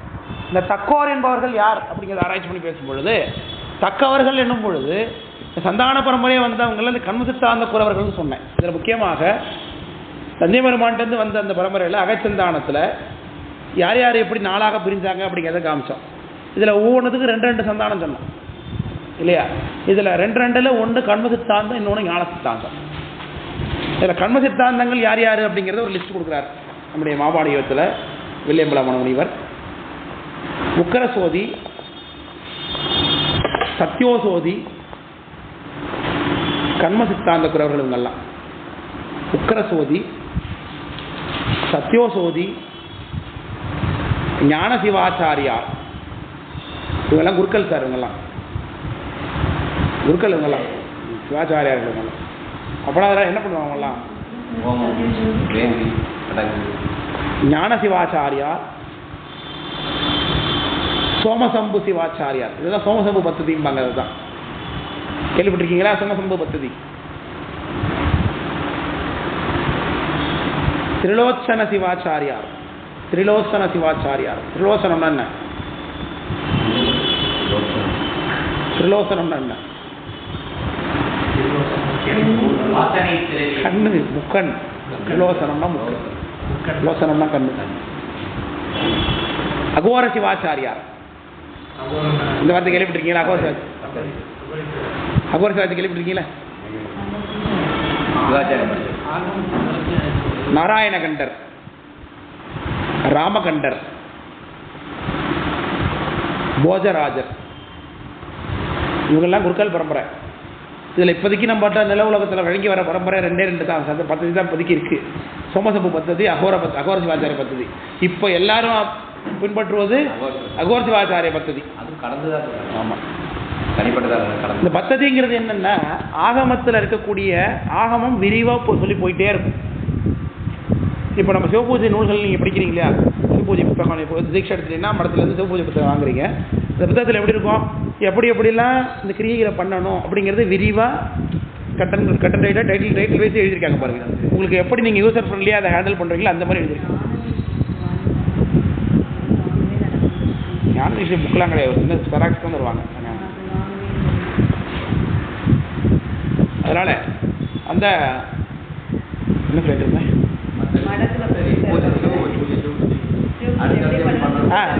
அந்த புக்ஸ்லாம் பார்த்தீங்கன்னா என்ன மாதிரியான விஷயங்கள் நம்ம செய்யணுங்கிறது அதை எக்ஸ்ட்ராக்ட் பண்ணி கொடுத்துருக்காங்க பாருங்க. ஆனால் ஆகமத்தில் எப்படி இருக்குன்னா விரிவாக இருக்கும். ஆகமத்தில் சிவபூஜை எப்படின்னா நேரடியாக சிவபூஜை எப்படி பண்ணணும், பஞ்சசக்தினா என்ன அப்படி இருக்காது. சிவபூஜையோட காரணங்கள் என்ன, ஏன் செய்யணும், யார் பண்ணாங்க, எதுக்கு பண்ணாங்க, எப்படி பண்ணாங்க, இப்படி விரிவாக இருக்கும். ரொம்ப பரந்த கடல் ஆகமம். ஆகமத்தில் உள்ள விஷயங்களை அணுகுவதற்கு உரிய தோணி பத்ததி. அதனால் ஆகமத்தை எல்லாராலையும் படித்து அறிந்து கொள்ள முடியாது. அதனால் வடமொழி வல்லுநராக இருக்கக்கூடிய உபதேச பரம்பரையில் வந்து இந்த சிவாச்சாரியர்கள்லாம் அதை படித்து ஒரு கும்பாபிஷேகம் பண்ணுவதற்கு ஆகமத்தில் பெரிய ஒரு 100,000 பக்கம் இருக்குன்னு வச்சுங்க. அதை ஒரு 100 பக்கமாக சுருக்கிறது தான் பத்ததியோட வேலை. இதெல்லாம் இம்பார்ட்டன்ட், இதெல்லாம் கண்டிப்பாக செய்யணும். சிலது நெக்லெக்ட் பண்ணுறதுனால ஒன்றும் தப்பு கிடையாது.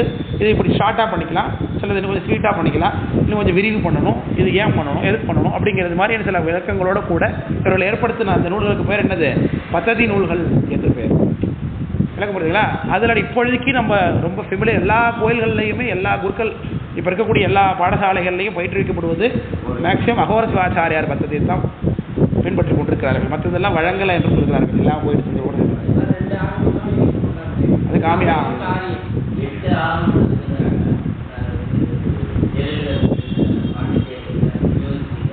தமிழ் பிரச்சனை. ஆமாம். ஆனால் இப்போதைக்கு எல்லாரும் காரணாகமோ காமியாகமோ அது சார்ந்த பദ്ധதிகள் தான் இங்கே இருக்குது. அதுதான் வழிபட்டு கொண்டிருக்கிறோம் எல்லாருமே. அதுதான் எல்லாரும் நம்ம பண்ணுற பூஜை, கோயில், கும்பாபிஷேகம் எல்லாமே அதுதான். அது சம்பந்தமானது தான். சில சம்பிரதாய பேதங்கள் இருக்கும், சில பாடசாலை பேதங்கள் வந்துருக்கு. இப்போ நிறையா பாடசாலை வாத்தியார்கள் என்னென்ன வித்தியாசம் பண்ணுகிறார்களோ அதுக்கு ஏற்பட்டு அந்த மாதிரி சில விஷயங்கள் மாறும். சின்ன தான், அதனால பெரிய ஒன்றும் மாற்றுக்கிறது ஏற்படாது. ஆமாம். அதனால் இப்படியாக இருக்கக்கூடியவர்களுக்கெல்லாம் பேர் என்னது, இந்த கண்மா சித்தாந்த குறவர்கள். இவங்களோட பண்ண நூல்களாக ஒரு 2-3 நூல்கள் சொல்கிறாரு. அவருடைய லட்சணங்கள்லாம் சொல்கிறார். கண்ம சித்தாந்த குறவருடைய லட்சணம் என்னங்கிறத வடமொழியில் எடுத்து காண்பிச்சிருக்கார் நம்முடைய மாபாடி ஆசிரியர்.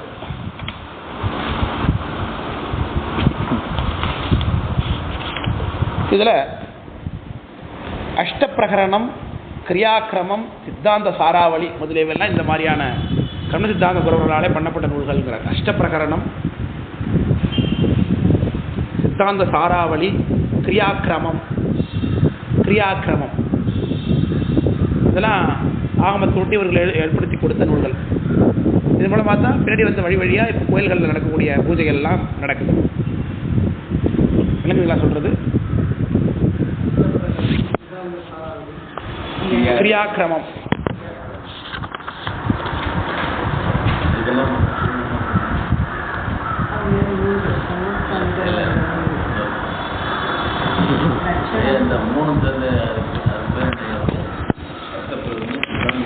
கிரியாக்கிரமம் அப்படி சொன்னா பண்ண பத்ததி நூல்கள் தான் எல்லாமே.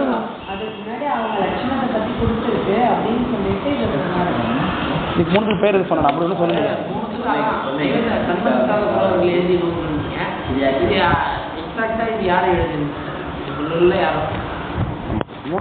கும்பாபிஷேகம் முதலியவற்றெல்லாம் பண்ணுவதற்குரிய நூல்கள் இதெல்லாம். எல்லா கிரீகளும் ஸ்தாபனத்திலிருந்து சிற்ப சாஸ்திரத்திலேருந்து எல்லாமே வந்துடும் அதுக்குள்ள. எப்படி மூர்த்தி வடிவமைக்கணும், மூர்த்தி லட்சண பேதம், தியான ஸ்லோகங்கள், ஒரு சாமியை ஒரு தெய்வத்துக்கு ஒரு செலவைக்கணும்னா அதுக்கு என்ன மாதிரியான தியானம் சொல்லப்படும், அது எப்படி அந்த வடிவமைக்கப்படும், எல்லாமே அதுக்குள்ள அடக்கும். இப்படித்தான் சிலை செய்யணும் அப்படிங்கிறத குருக்கள் சச்சர்கிட்ட சொல்லுவார். சச்சரை செஞ்சு கொடுக்க வேண்டியதுதான். சச்சரை அதை வச்சு கொடுத்ததுக்கு அப்புறம் இவங்க என்ன பண்ணுவாங்க, பிம்பசுத்தி முதலியவை பண்ணி நாடி சந்தானம்லாம் செய்து அப்புறம் ஆவாகனம் பண்ணி வைப்பாங்க சாமி. இதெல்லாம் அது எல்லா விஷயங்களும் 63 கிரியா கும்பாபிஷேகத்துக்கு அதிகபட்சம் 63, இன்னும் கூட போகலாம். அதான் பண்ணுறாங்க அப்படிங்கிறது. அதை பண்ணுறதுக்கே பெரும்பாடாக இருக்குங்க. அதனால் அதுக்குள்ளே எல்லாத்தையும் நடக்குதா, சரியாக நடக்குதா எல்லாத்தையும் பார்க்க வேண்டியிருக்கு. ஸோ அப்படியாக இருக்கிறது. இது எல்லாத்தையும் பேசுவது இந்த மாதிரியான நூல்கள் என்று சொல்கிறாங்க. அடுத்தது இந்த ஞானசந்தானம். ஞான சித்தாந்த குறவர்கள் தான் யார் யார் அப்படிங்கிறத திருமூலர் சொன்னார். நந்திகள் 4 அதில் நந்திகள் 4 சிவயோக மாமுனி, மண்டதுரித பதஞ்சலி, வியாக்கரன் என்று இவர் என்னுடன் என்மருமாமேன்னு சொல்லி 8 பேராக பிரிஞ்சு மெய்கண்ட தேவர் சந்தானம் இப்போ நம்ம பார்க்க வேண்டிய சந்தானம். மற்ற சந்தானத்தை நம்ம விவரங்கள் தெரியாது. இப்போ நம்மகிட்ட இருக்கிறது யார் போவோம், மெய்கண்ட சந்தானம் தான். அதில் அது சொல்கிறார், ஆதியில் சனகரால் சம்பு சந்தானம் மலையமான் சந்தானமாக 2ஆக பின் பலவாக வந்துட்டு, சனத்குமாரால் விஞ்ஞானதேவர் மெய்கண்ட சந்தானம் 2ஆய் பின் பலவாயினர். சனத்குமார்லேருந்து விஞ்ஞானதேவர் சந்தானமும் மெய்கண்ட சந்தானம் வந்துச்சு. அவர் அதுக்கு பிறகு பலவாச்சு இன்னும் பார்க்குறோம். மெய்கண்ட சந்தானம் தான் அதுக்குள்ளே நிறைய போச்சு. நம்மகிட்டே இப்போ 18 ஆதினங்கள் இருக்கிறதா சொல்லி கொண்டோம். தனித்தனி பரம்பரை தானே. இப்போ கைலாய பரம்பரையில் தர்மயாதன பரம்பரைக்கு என்ன பேர் தெரியுமா? பழுதைக்கட்டி சந்தானம்னு பேர். நம்ம தர்மயாதனத்துக்கு பழுதைக்கட்டி சந்தானம். கைலாய பரம்பரையில் பல மரபுகள் இருந்தாலும் தர்மயாதன பரம்பரைக்கு பழுதைக்கட்டி மரபுன்னு பேர். ஏன்னா பழுதைக்கட்டி சம்பந்தத்திலிருந்து தான் உற்பத்தி ஆகுது. அவர்கிட்ட பிரிஞ்சு வந்திருக்குது. உமாய சிவாச்சாரியார், அன்னமச்சாரிய தேசிகர், காழி கிங்கேம்பங்கண்டர், காழி சிற்றமலாடிகள், பழுதைக்கட்டி சம்பந்த பண்டாரம். பழுதைக்கட்டி சம்பந்த பண்டாரத்தில் இருந்தால் மறைஞான சம்பந்தருடைய விஷயம் போயிடுதாங்க.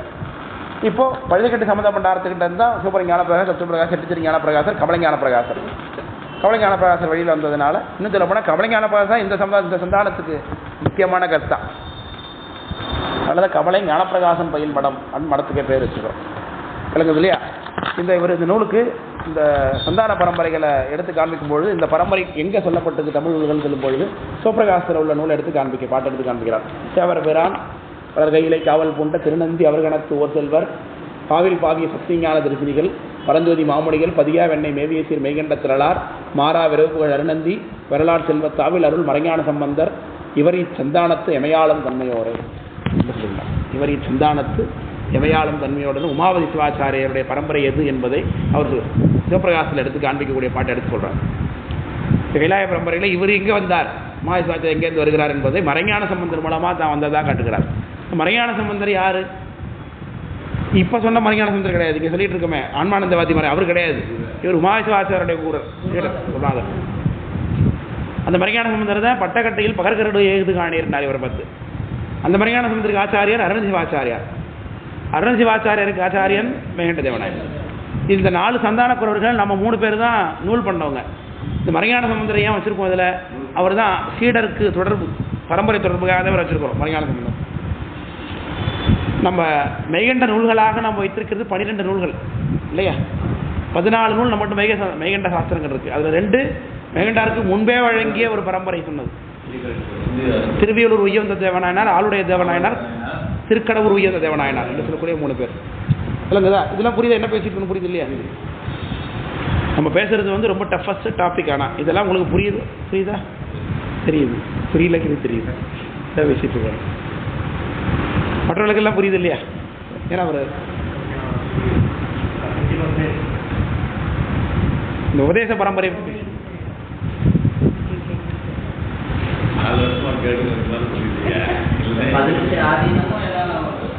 மெய்கண்டாரு கீழே வந்தவங்க தான்.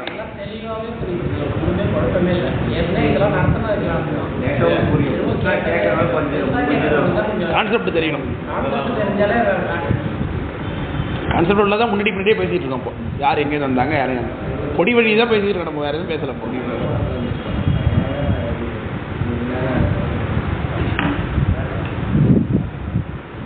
அதனால அந்த மெய்கண்டாருக்கு முன்பு இருந்த பரம்பரையில் 3 பேர், ஆளுடைய தேவநாயனார், அது திருவியலூர் உய்யந்த தேவநாயனார், ஆளுடைய தேவநாயனார், திருக்கடவுர் உய்யந்த.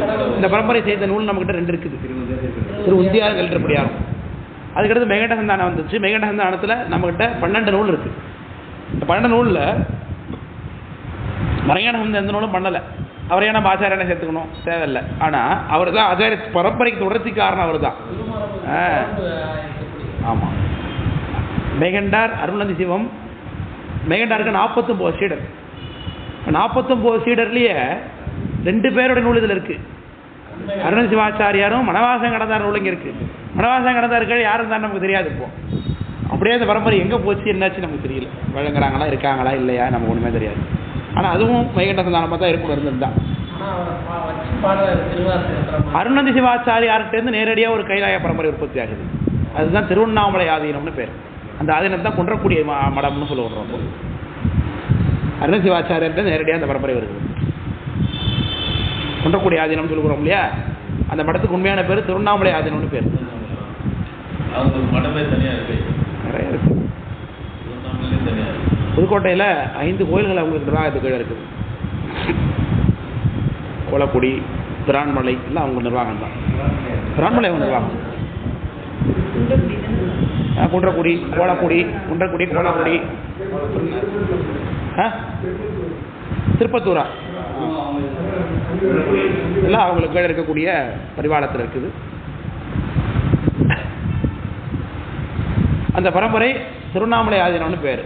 அந்த திருவண்ணாமலை ஆதீனத்தில் வந்த ஒரு ஆச்சாரியன் சித்தியாருக்கு உரை பண்ணியிருக்கிறாங்க. ரொம்ப சிறப்பான உரை, அது பக்க உரை. அந்த அருணசிவாச்சாரிய பரம்பரை அப்படியே பரம்புது. அதே மாதிரி வனவாசம் கடந்தாருக்கு அதே மாதிரி என்ன இருக்கும், பரம்பரை இருக்கு. அருணசிவாச்சாரியருடைய வேறு ஒரு பரம்பரை அவர்கிட்ட நேரடியாக வந்தது. அதாவது உமாவதி சிவம் அவங்களுக்கு அப்போ கேட்டிருக்க ஆச்சாரியன் இல்லை, எனக்கு முடிதா இல்லையா? ஏன்னா அருணசிவாச்சாரியன் பிரிச்சுட்டாங்க அவங்க. அவன் மறைஞான சம்பந்தரோடு சகமானாக்கர் யாரோ ஒருத்தர் உற்பத்தி பண்ணது தான் என்னது, திருவண்ணாமலை ஆதீனமாக இருக்கணும். ஏன்னா அருணசிவாச்சாரியுடைய சீடர்களில் ஒருத்தர் தான் மறைஞான சம்பந்தர். அவர் அருணசிவாச்சாரிய படித்த வேற யாரோ ஒருத்தர் தான் திருவண்ணாமலை ஆதீனத்தை உற்பத்தி பண்ணியிருக்காரு. விளக்கம் புரியுதுங்களா இல்லை சொல்கிறது? அதே மாதிரி மெய்கண்டாற்ற படித்த 49 சீடர்கள் அருணசிவாச்சாரியாரும் மனவாசம் கடந்தாலும் நமக்கு தெரியுது. மனவாசம் கடந்தார் உற்பத்தி பண்ணது எதுன்னு நமக்கு தெரியாது. ஆனால் சாஸ்திரத்தை நம்ம படிக்கிறோம், இங்கே உண்மை விளக்கம்னு படிக்கிறோம். அதே மாதிரி அருணசிவாச்சாரியருக்கு கீழே வந்த பல பேரில் ஒருத்தர் மறைஞான சம்பந்தர், அவர் தான் நம்ம பரம்பரையில் இருக்கார். விளக்கம் புரியுதுங்களா? இப்போ மறைஞான சம்பந்தர் அருணசிவாச்சாரியர் நேரடியாக உற்பத்தி பண்ண யாரோ ஒரு ஆள் திருவண்ணாமலை ஆதீனத்தை உற்பத்தி பண்ணியிருக்கிறாங்க, அது தெரிகிறது. இப்போ நம்ம பரம்பரைக்கு தொடர்ச்சி நமக்கு யார் தலைவர், எல்லா தாத்தாவுக்கும் மேலே நமக்கு யார் இருக்கார்? இப்போ உமாதிசிவாச்சாரியர் இருக்கார். இந்த கைலாய பரம்பரைன்னு இப்போ சொல்லுகின்றோமே ஆதீனங்கள், முக்கியமாக தருவபுர சந்தானமும் திருவாவடுதுறை முதலிய ஆதீனங்களுடைய சந்தானம், இதெல்லாம் உமாபதி சிவத்துடைய பரம்பரை. நம்ம கொடி வழி எங்கே நிற்கிது? போய் உமாபதி சிவாச்சாரியர் நிற்கிது, தீட்சிதர் இல்லையாழ்ந்தனத்தை நிற்கிது. அவருக்கு மேலே மறைஞான சம்பந்தர், அந்த மறைஞான சம்பந்தர் தான் அருணசிவாச்சாரியர் சீடர். என்ன சொல்கிறது? அப்போது அந்த உமாசிவாச்சாரியாருக்கு கீழே அருளமச்சிவாயர், காழி கங்கை மெய்கண்டார் எப்படி வராங்க? இந்த அருளமச்சிவாயர், காழி கங்கை மெய்கண்டார், உமாசி 3 பேரும் ஒரே இடத்துல தான் இருக்காங்க. சிதம்பரம் கொட்டரன்குடிக்கு போனீங்கன்னா தரிசனம் பண்ணலாம். சிதம்பரத்தில் கொட்டரன்குடி மேற்குக்கு போனீங்கன்னா உமாசிவாச்சாரிய அதிஷ்டானம் இருக்குது. அதுக்கு பின்பக்கத்தில் உள்ள அருளமச்சிவாயர் தேசிகர் இருப்பார். நேராக வாசலில் தெரு முனையிலேயே காழி கங்கை மெய்கண்டார் இருப்பார். இந்த விநாயகர் கோயில் இருக்கும். விநாயகர் கோயில் பக்கத்தில் சின்ன லிங்கம் இருக்கும், சச்சிதானந்த விநாயகர்னு பேர். இதெல்லாம் அவங்களாம் வந்து அங்கே அடைஞ்சிருக்கிறாங்க. இன்னும் நம்ம பரம்பரை தாத்தாக்கள்லாம் அங்கே இன்னும் நம்ம தாத்தாக்கள், நம்ம தாத்தா எங்கே இருந்தார் என்ன இருந்தாலும் நம்ம தெரிஞ்சுக்க ஆசையாக இருக்குது. ஆனால் நம்ம தாத்தா பற்றி தெரியும். சில பேருக்கு தாத்தா பற்றி தெரிஞ்சிருக்கும், தாத்தாவோட அப்பா தெரிய வாய்ப்பு இல்லை. அதுக்கு வர அப்பா சுத்தமாக தெரியாது, எங்கேருந்து வந்தார், எங்கே இருந்தார், அவர் பேர் என்ன, ஊர் என்ன, நமக்கு தெரிய வாய்ப்பே எல்லாம் போயிடுச்சு. அப்பா பற்றி தெரியுது இல்லை. ஆனால் இந்த உபதேச பரம்பரையில் நம்ம இந்த உபதேசத்துக்கு முன்னாடி இருந்த பரமாச்சாரியார்கள்லாம் அங்கே இருக்கிறாங்கன்னு கேட்கும்போது எப்படி உணர்ச்சி ஏற்படுது பார்த்தீங்களா உள்ளுக்குள்ள? ஓ, ஏற்படுதா? ஏற்படணும். ஏற்பட்டால் இந்த பரம்பரையில் நம்ம இருக்கிறோங்கிற உணர்வு நமக்கு இருக்குன்னு அர்த்தம் இல்லையா? அட்லீஸ்ட் இந்த பரம்பரையாவது நம்ம தெரிஞ்சுக்கிட்டோம் போயிடு. அதே கங்களாஞ்சேரியில் மறைஞான சம்பந்தரோட அதிஷ்டானம் இருக்குது, நம்ம சிதம்பரத்தில் தான் இருக்குது. அதுவும் மார்கழி 1ஆம் தேதி அடியன் சன்னியானத்துறை போய் தரிசனம் பண்ணாது, வாய்ப்பு எனக்கு அற்புதமாக கிடைச்சது. கங்களாஞ்சேரி அதில் மறைஞான சம்பந்தர் அதிஷ்டானம் அங்கே இருக்குது. ஆமாம். அதே மாதிரி உமாசிவாச்சாரியோட அதிஷ்டானம் இருக்குது. அருளமச்சிவாய தேசிகர் இருக்கார், காழி கங்கைமேண்டர் இருக்கார். காழி திட்டமலாடி அதிஷ்டானம் சித்தர்காட்டில் இருக்குது, மயிலாடுதுறையில்.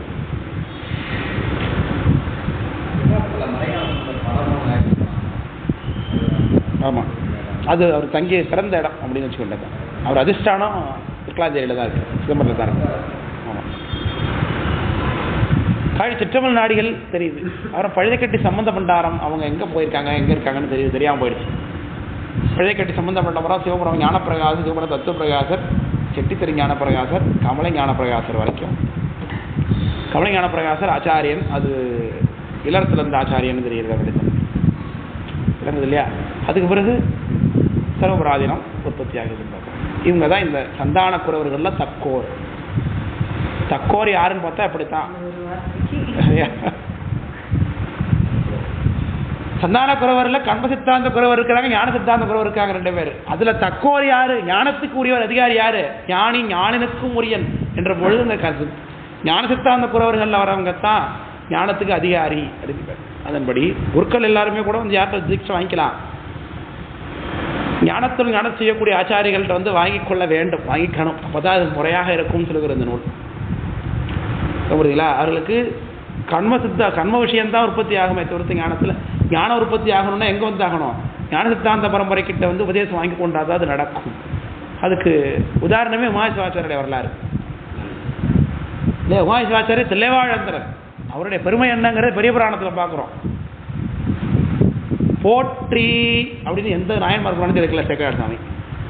போற்றி நீல் தில்லைவாழ் அந்தனர் திறம் புகழலுற்றேன் நீற்றினால் நிறைந்த கோல நிறுத்தனுக்கு உரிய தொண்டாம் பெற்றினார் பெருமைக்கு எல்லையாயினார் அப்படிங்கிறார். பெருமைக்கு எல்லையாயினாராம்.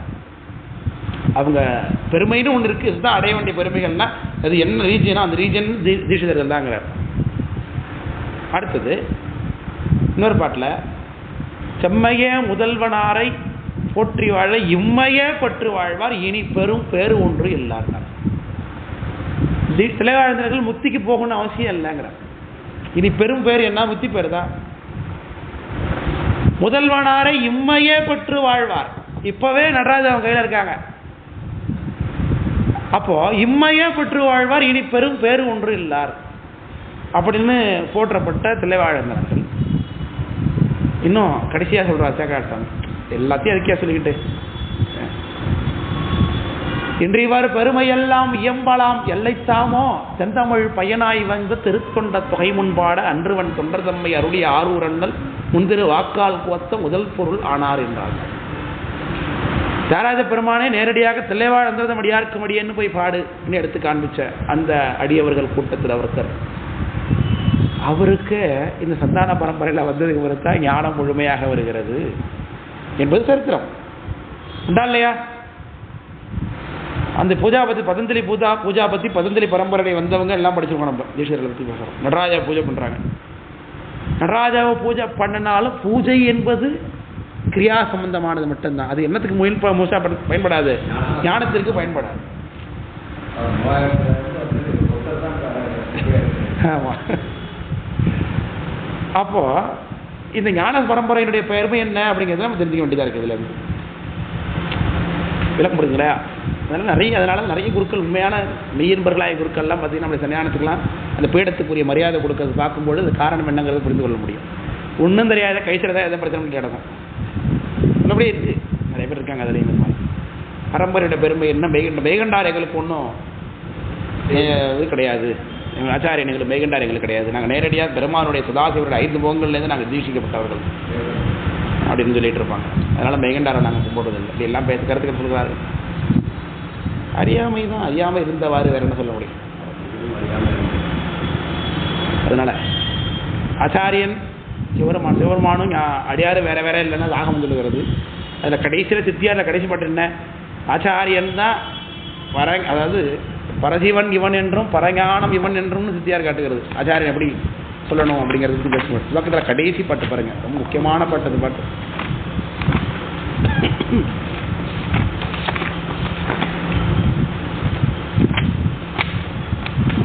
பிரணாசோத்திரத்தில் அடியாரில் பற்றி செங்காமலத்தால் இணைகள் சேரல் ஒட்டா திரிமலங்கள் அறுத்து ஈசன் நேசோரிடம் தெரிந்திட்டு அங்கவரதம் திருவேடம் ஆலயங்கள் எல்லாம் மரணனவே தொழுதிறைஞ்சி ஆடிப்பாடி எங்கும் யாம் ஒருவருக்கு எளியோமல்லும் யாவருக்கும் மேலானோம் என்று இருமாப்பெய்தி திங்கள் முடியார் அடியார் அடியோம் என்று திரிந்திருவர் சிவஞான செய்துடையோர் என ஆச்சாரியர் அடியார் வழிபாட்டை காமிச்சார்.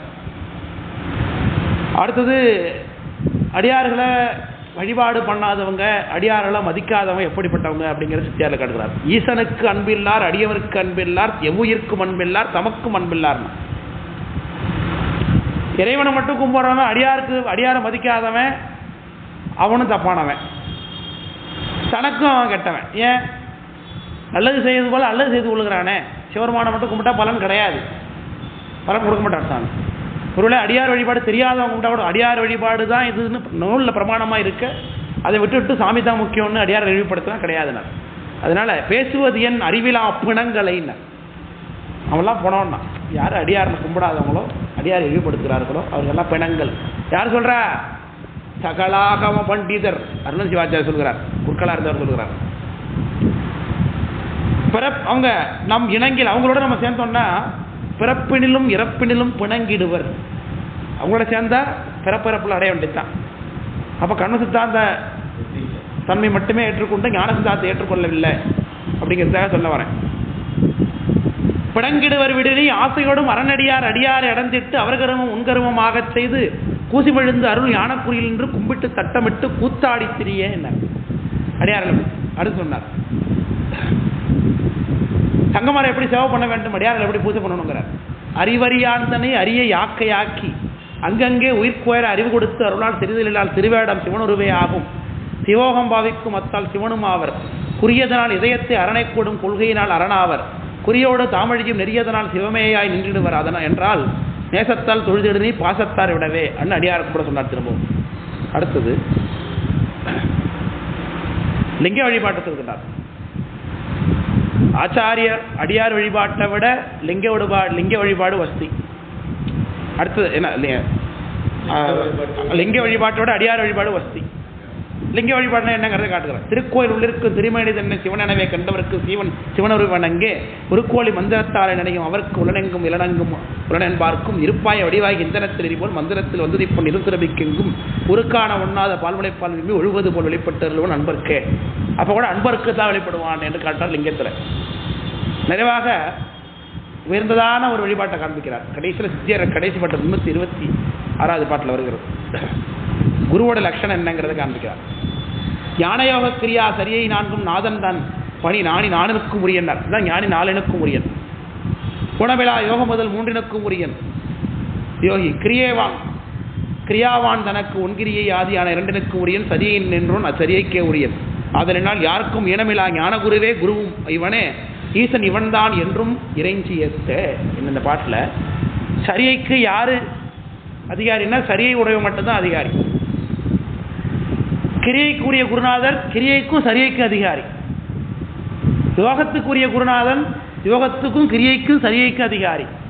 ஞானி நாலினுக்கும் உரியன். ஞானத்துக்கும் அதிகாரி, யோகத்துக்கு அதிகாரி, சரியைக்கு அதிகாரி, கிரியைக்கு அதிகாரி. இப்போ இந்த கர்ம சித்தாந்த குறவர்கள்லாம் அப்போ எதுக்கு மட்டும்தான் அதிகாரியாக இருக்காங்க?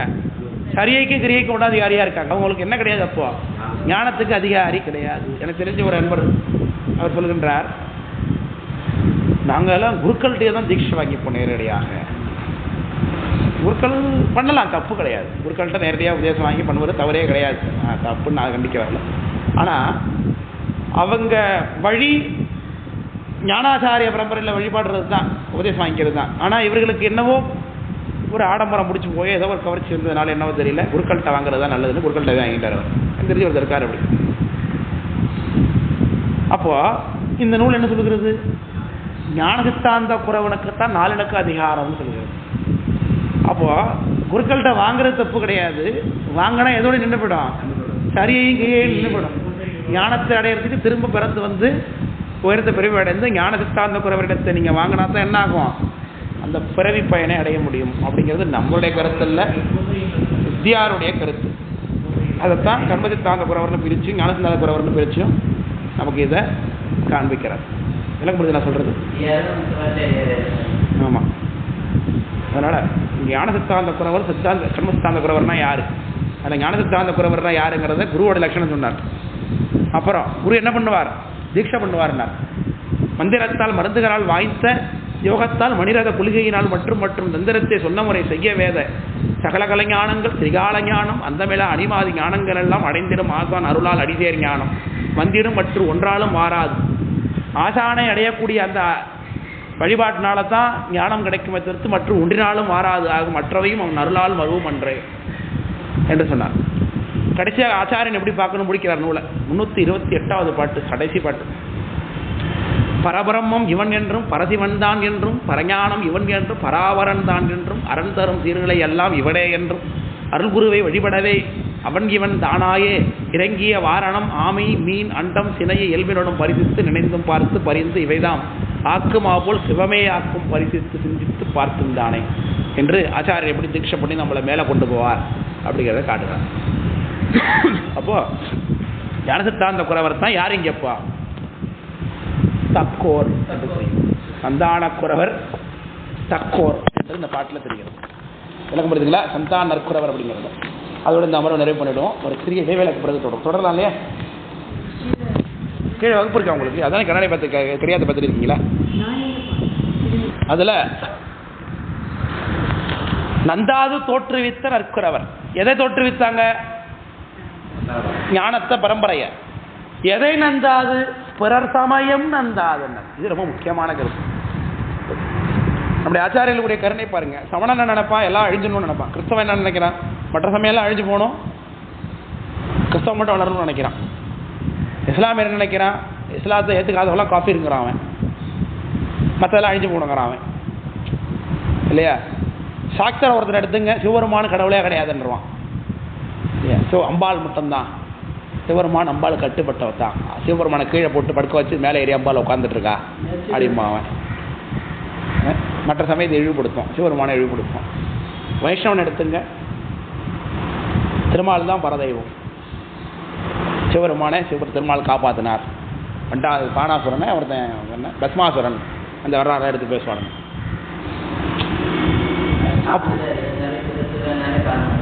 சிவசிவனுக்கு விழுந்தா காதை முடிக்கிறாங்களாம்மா. விதியிலார் என் செய்வார் பொதியிலானே பூனத்தாயினர். அதான்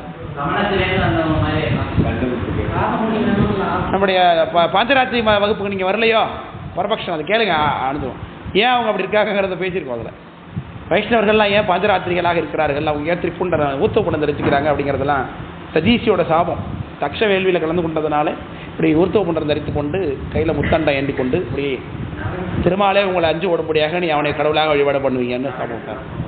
நரகில் வைக்கும் புண்டாரம், பொய் நரகில் வைக்கும் புண்டாரம்னார். அதை நாமும் போட்டுக்கிறவங்கள பொய் நரகில் வைக்கும் புண்டாரம் அதை பற்றி பேசியிருக்கேன். இப்படி இவர்கள்லாம் இருக்கிறாங்க. ஆனால் எந்த சமயத்தையும் நம்ம என்ன பண்ணலை, அழிஞ்சு போகணும்னு நினைக்கல. மணிவாசகர் ஞானசம்பந்த பெருமான் பாடுறாங்க, வாழ்க அந்த வானவர் ஆணினம் வீழ்க தன் பூணல் வேந்தனம் ஓங்குக ஆழ்க தீயது. ஆழ்க தீயதெல்லாம் அப்படி கிடையாது பாட்டு. ஆழ்க தீயது எல்லாம் அரண் நாமமே சூழ்க, எல்லாம் அரண் நாமமே சூழ்க, அதான் பாட்டு. ஆழ்க தீயதெல்லாம் கிடையாது பாட்டு. ஆழ்க தீயது முடிச்சிடணும் பொருள். தீயதெல்லாம் அழிஞ்சு போகணுமா? ஆழ்க தீயது கீழே போயிட்டோம், அழியக்கூடாது. ஏன்? எல்லா சமயங்களும் உற்பத்தி பண்ணி கொடுத்தது யாரு? அறுவகை சமயத்தார்க்கும் அவ்வவர் பொருளாய் வேறாம் குறியது உடைத்தாய் என்ற சிவன், செறிவொழி யாது என்ற சிவன் அப்படின்னு சித்தியார். விரிவிலா அறிவினார்கள் வேறொரு சமயம் செய்து எரிவினார் சொன்னாரேனும் எம்பிரார்க்கு ஏற்றதாகும். பரிவினார் பெரியோர் ஏத்தும் பெருவேளொரு பேணினானே மருவினான் வாழ்த்துகின்ற வகையது நினைக்கின்றேனே அப்படின்னார். அதனால விரிவில்லாதவன் பல சமயத்தை உற்பத்தி பண்ணுவான். ஆனால் அந்த கருத்துக்களையும் சைவ சமயம் ஏற்றுக்கொள்கிறதுனா அது சைவத்துக்குள்ள அடக்கும். எல்லாமே இதுக்குள்ள அடக்கும். வேதத்தில் சாங்கியத்தில் சொல்ல கருத்துக்கள் இருக்கு. சாங்கியம் என்ன சொல்லுகிறது? பிரகிருதி புருடன் உண்டு அப்படின்னு சொல்லுகிறது. பிரகிருதியும் புருடன் இருக்கிறது வேதம் சொல்லவும் இல்லையா? சொல்லுது. அப்போ வேதத்தில் அந்த கருத்து இருக்குன்னு தான் அர்த்தம். அதனால தான் வேதத்தை ஒத்துக்கொண்ட சமயம் சொல்லி கொண்டுறோம். ஆனால் கடவுள் இல்லைங்கிறத அவன் கண்டுபிடிக்கல. கடவுள் இல்லைன்னு புதுசாக சொல்கிறான். அதுதான் கடவுள் வேதத்துலேருந்து வேறுபட்டு நிற்கிறான். விளக்கம் புரியுதுங்களா? இப்போ பரமபுருஷன் ஒருத்தன் இருக்கான், பிரகிருதி ஒன்று இருக்கு, உயிர்கள் இருக்கு அப்படிங்கிற கொள்கை இல்லையா? வேதத்தில் இருக்கா? இருக்கு. ஆனால் பரமபுருஷன் திருமால் தான் அப்படிங்கிற கருத்துலேருந்து வைஷ்ணவ வேறுபடுகிறது. இப்போ பரமபுருஷன் இருக்காங்கிற கருத்தையும் ஒத்துக்கிறோம், பிரகிருதி இருக்குங்கிறதையும் ஒத்துக்கிறோம், உயிர்கள் இருக்குங்கிறதையும் நம்ம ஒத்துக்கிறோமா இல்லையா? ஒத்துக்கிறோம். ஏகான்மவாதம், கடவுள் ஒருத்தர் தான் அப்படிங்கிறத நம்ம ஒத்துக்கவே இல்லையா? ஒத்துக்கிறோம். பதி பரமே சொல்கிறோம். துவைத்தத்தை ஒத்துக்கலையா? உயிர் வேற சாமி வேறங்கிறத ஒத்துக்கலையா? ஒத்துக்கிறோம். ஆனால் அங்கங்கே அவர்களுடைய கொள்கை நிலையில் அவங்க தடைப்பட்டு நிற்கிறாங்க. அதனால் எல்லா கருத்துக்களுமே எங்கே நிற்கிது? சிவாகமத்துக்குள்ளே அடங்கி நிற்கிது. சிவாகமம் எல்லாத்தையும் பேசுது. ஆனால் அவங்க முழுசாக கண்டுபிடிக்கல. சிவாகமத்தில் இதுதான் சொல்லப்பட்டிருக்குங்கிற சொல்லாமல் அங்கங்கே நின்றுக்கிட்டாங்க. யானையை பிடிச்சி பார்த்தாங்க, கண்ணு தெரியாம 5 பேர் வந்தான். யானையை தொட்டு பார்த்தா துதிக்க எப்படி ஆடிக்கிட்டு இருந்தது. ஓ, இது இப்படி தான் யானை இருக்கும் போடுங்கன்னு நினச்சிக்கிட்டான். ஆனால் காது ஆடிக்கிட்டு இருந்து காது தொட்டு பார்த்தா காது இப்படி தான், காது போல இந்த காது தான் யானை அவன் நினச்சிக்கிட்டான். வாழை தொட்டு பார்த்து வரதான் வாழை தான் யானை நினச்சிக்கிட்டான். ஆனால் எல்லாம் யானை இல்லையா? துதிக்கை யானை இல்லையா? துதிக்கையும் யானை தான், வாழை யானை தான், காளு யானை தான், வயிறு யானை தான். ஆனால் எல்லாம் சேர்ந்தாதான் முழுமையான யானை. ஆமாம், அவவர் பொருள் அப்படின்னாரு. அதைத்தான் இலை கொண்டு வந்தன இலை உருகி, தளிர் கொண்டு வந்தன தளி உருகி, அரும்போடு மலர்பிஞ்சங்கு அருங்கா என்றவை விரும்பினர் கொண்டு வந்தனர் பலவே அப்படின்னாரு குருஞான நம்முடைய குமரகுருபலசாமி.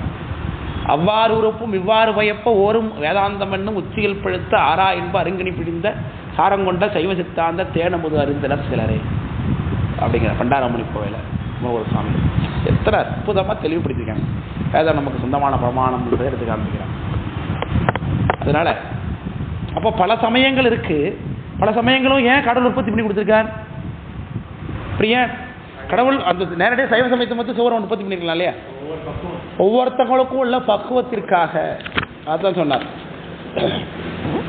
புறச்சமய நெறி நின்றும் உயிர்களை பற்றி பேசும்பொழுது சித்தியாரில் 263வது பாட்டில் உயிர்கள் எப்படி சிவபெருமான திருவடி வந்து அடையுங்கிறார், எந்த படிநிலையில் அடையுங்கிறார்.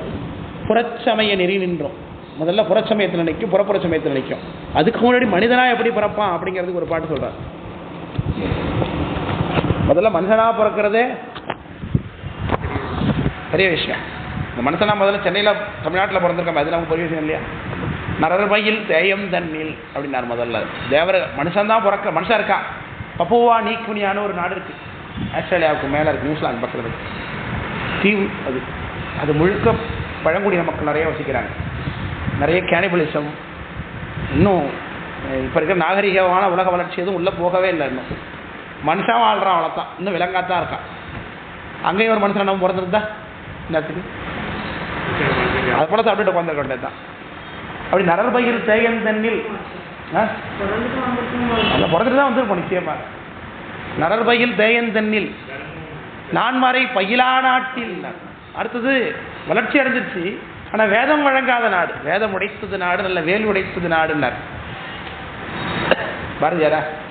வேதம் உடைத்தது நாடு யார் சொன்னா? பாரதியார் சொல்றார். வேதம் உடைத்தது இந்த நாடுன்னார். நான்மறை பயிலா நாட்டில் விரவுதல் ஒழிந்து, அந்த நாடுகளில் பிறக்காம தோன்றல் மிக்க புண்ணியத்தால் ஆகும் தரையினில் கீழை விட்டு தவம் செய் சாதியினில் வந்து பரசமயங்கன் செல்லா பாக்கியம் பண்ணோனாதுன்னார். இந்த தவம் செய் சாதினா நிறைய பேர் என்ன நினைச்சுக்கிறாங்க, சிவழிபாட்டுக்கே உரிய ஜாதி அப்படின்னு நினைச்சுக்கிறாங்க. அப்படி கிடையாது. இந்த இடத்துல சிவபெருமான் மீது விருப்பம் கொண்ட அடியார் குழுன்னு வச்சுக்கிட்டது தான். ஏன்னா தவம் செய் சாதி அப்படின்னா ஞானச்சாறு உடையவர்கள் தான் தவம் செய்ய சாதி. யாரு ஞானம் வேணும்னு நினைக்கிறானோ அவன் தவம் செய்கின்றவன் அவன் தானே. இல்லை இந்தியாவில் பிறந்தாச்சு இல்லையா? தோன்றமிக்க புண்ணியத்தால் தரையினில் இந்த உலகத்தில் வந்து கீழை விட்டு, கீழை சார்பாகிய உலக சார்புகளை எல்லாம் விட்டுட்டு தவம் செய் சாதியினில் வந்து பரசமயங்கன். ஏன்னா தவம் செய்கின்ற சாதிங்கிறது எதை குறிக்குது? ஞானத்தை நோக்கக்கூடிய சாதி. ஏன்னா அதுக்கப்புறம் தான் பரசமயத்துக்கு போவாதுன்னார். இப்போ வைஷ்ணவத்துக்கும் என்ன நோக்கம்? ஞானத்தை அடையணுங்கிறது தான். ஏகான்மாவதுக்கும் என்ன நோக்கம்? ஞானத்தை அடையணும். துவைதவாதிக்கும் ஞானத்தை அடையணும் தான் நோக்கம், சைவவாதிக்கும் ஞானத்தை அடையணும் தான் நோக்கம். அகச்சமயங்களாக இருக்கக்கூடிய பாடானவாதம், சிவசமவாதம், சிவசங்கராந்தவாதம் முதலிய எல்லாத்துக்குமே என்ன தான் நோக்கம்? ஞானத்தை அடையணும்னு தான். அப்போது ஞானத்தை அடையக்கூடிய சாதியில் வந்து பிறந்தாச்சு. ஏன்னா இந்த சமயத்தில் எதுவும் பிறக்காம சுத்தாத்வித சைவ சித்தாந்த சமயத்துக்குள்ள வந்து பிறந்திருக்கோம் இல்லையா? அதை உயர்த்தி பேசுகிறார். விளக்க முடியுங்களா? பரசமயங்கள் செல்லா பாக்கியம் பண்ணோனாதேன்னார் இல்லையா? மனுஷனா பிறந்ததில் எப்படி ஒரு பாக்கியம் இருக்குன்னார். அதில் கூட வாழ்வேணும் மையல் விட்டு சைவ சமயத்துக்கு வந்தாச்சு, சிவதிக்கெல்லாம் எடுத்தாச்சு. ஆனால் உலக வாழ்க்கை மயக்கத்தை விட்டுருக்கோமா? இல்லை இல்லையா? வாழ்வேணும் மையல் விட்டு அடுத்தது வறுமையாம் சிறுமை தப்பின்னார். வழிபாட்டுக்கு முதல்ல என்ன சிவபூஜை பண்ணாலும் குறைஞ்சபட்சம் 30 ரூபாய்லாம் சிவபூஜை பண்ண முடியாது. 50 ரூபா குறைஞ்சபட்சம். 30 ரூபாய்க்கு பூ, 20 ரூபாய்க்கு வாழைப்பழம் வாங்கிட்டா கூட 50 ரூபாய்க்கு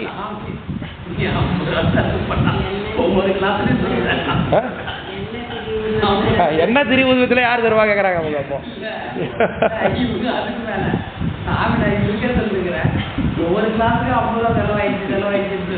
ஆமா செலவாகுது தானே. பொருள் எல்லாருக்கும் உலகம் இல்லை சார்.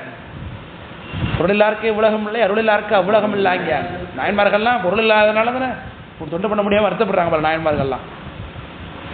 தொண்டு செய்யணும்னா என்ன வேணும்? பொருள் வேணும். பசி வந்திர போம்பறந்துன்னார் பத்தம்.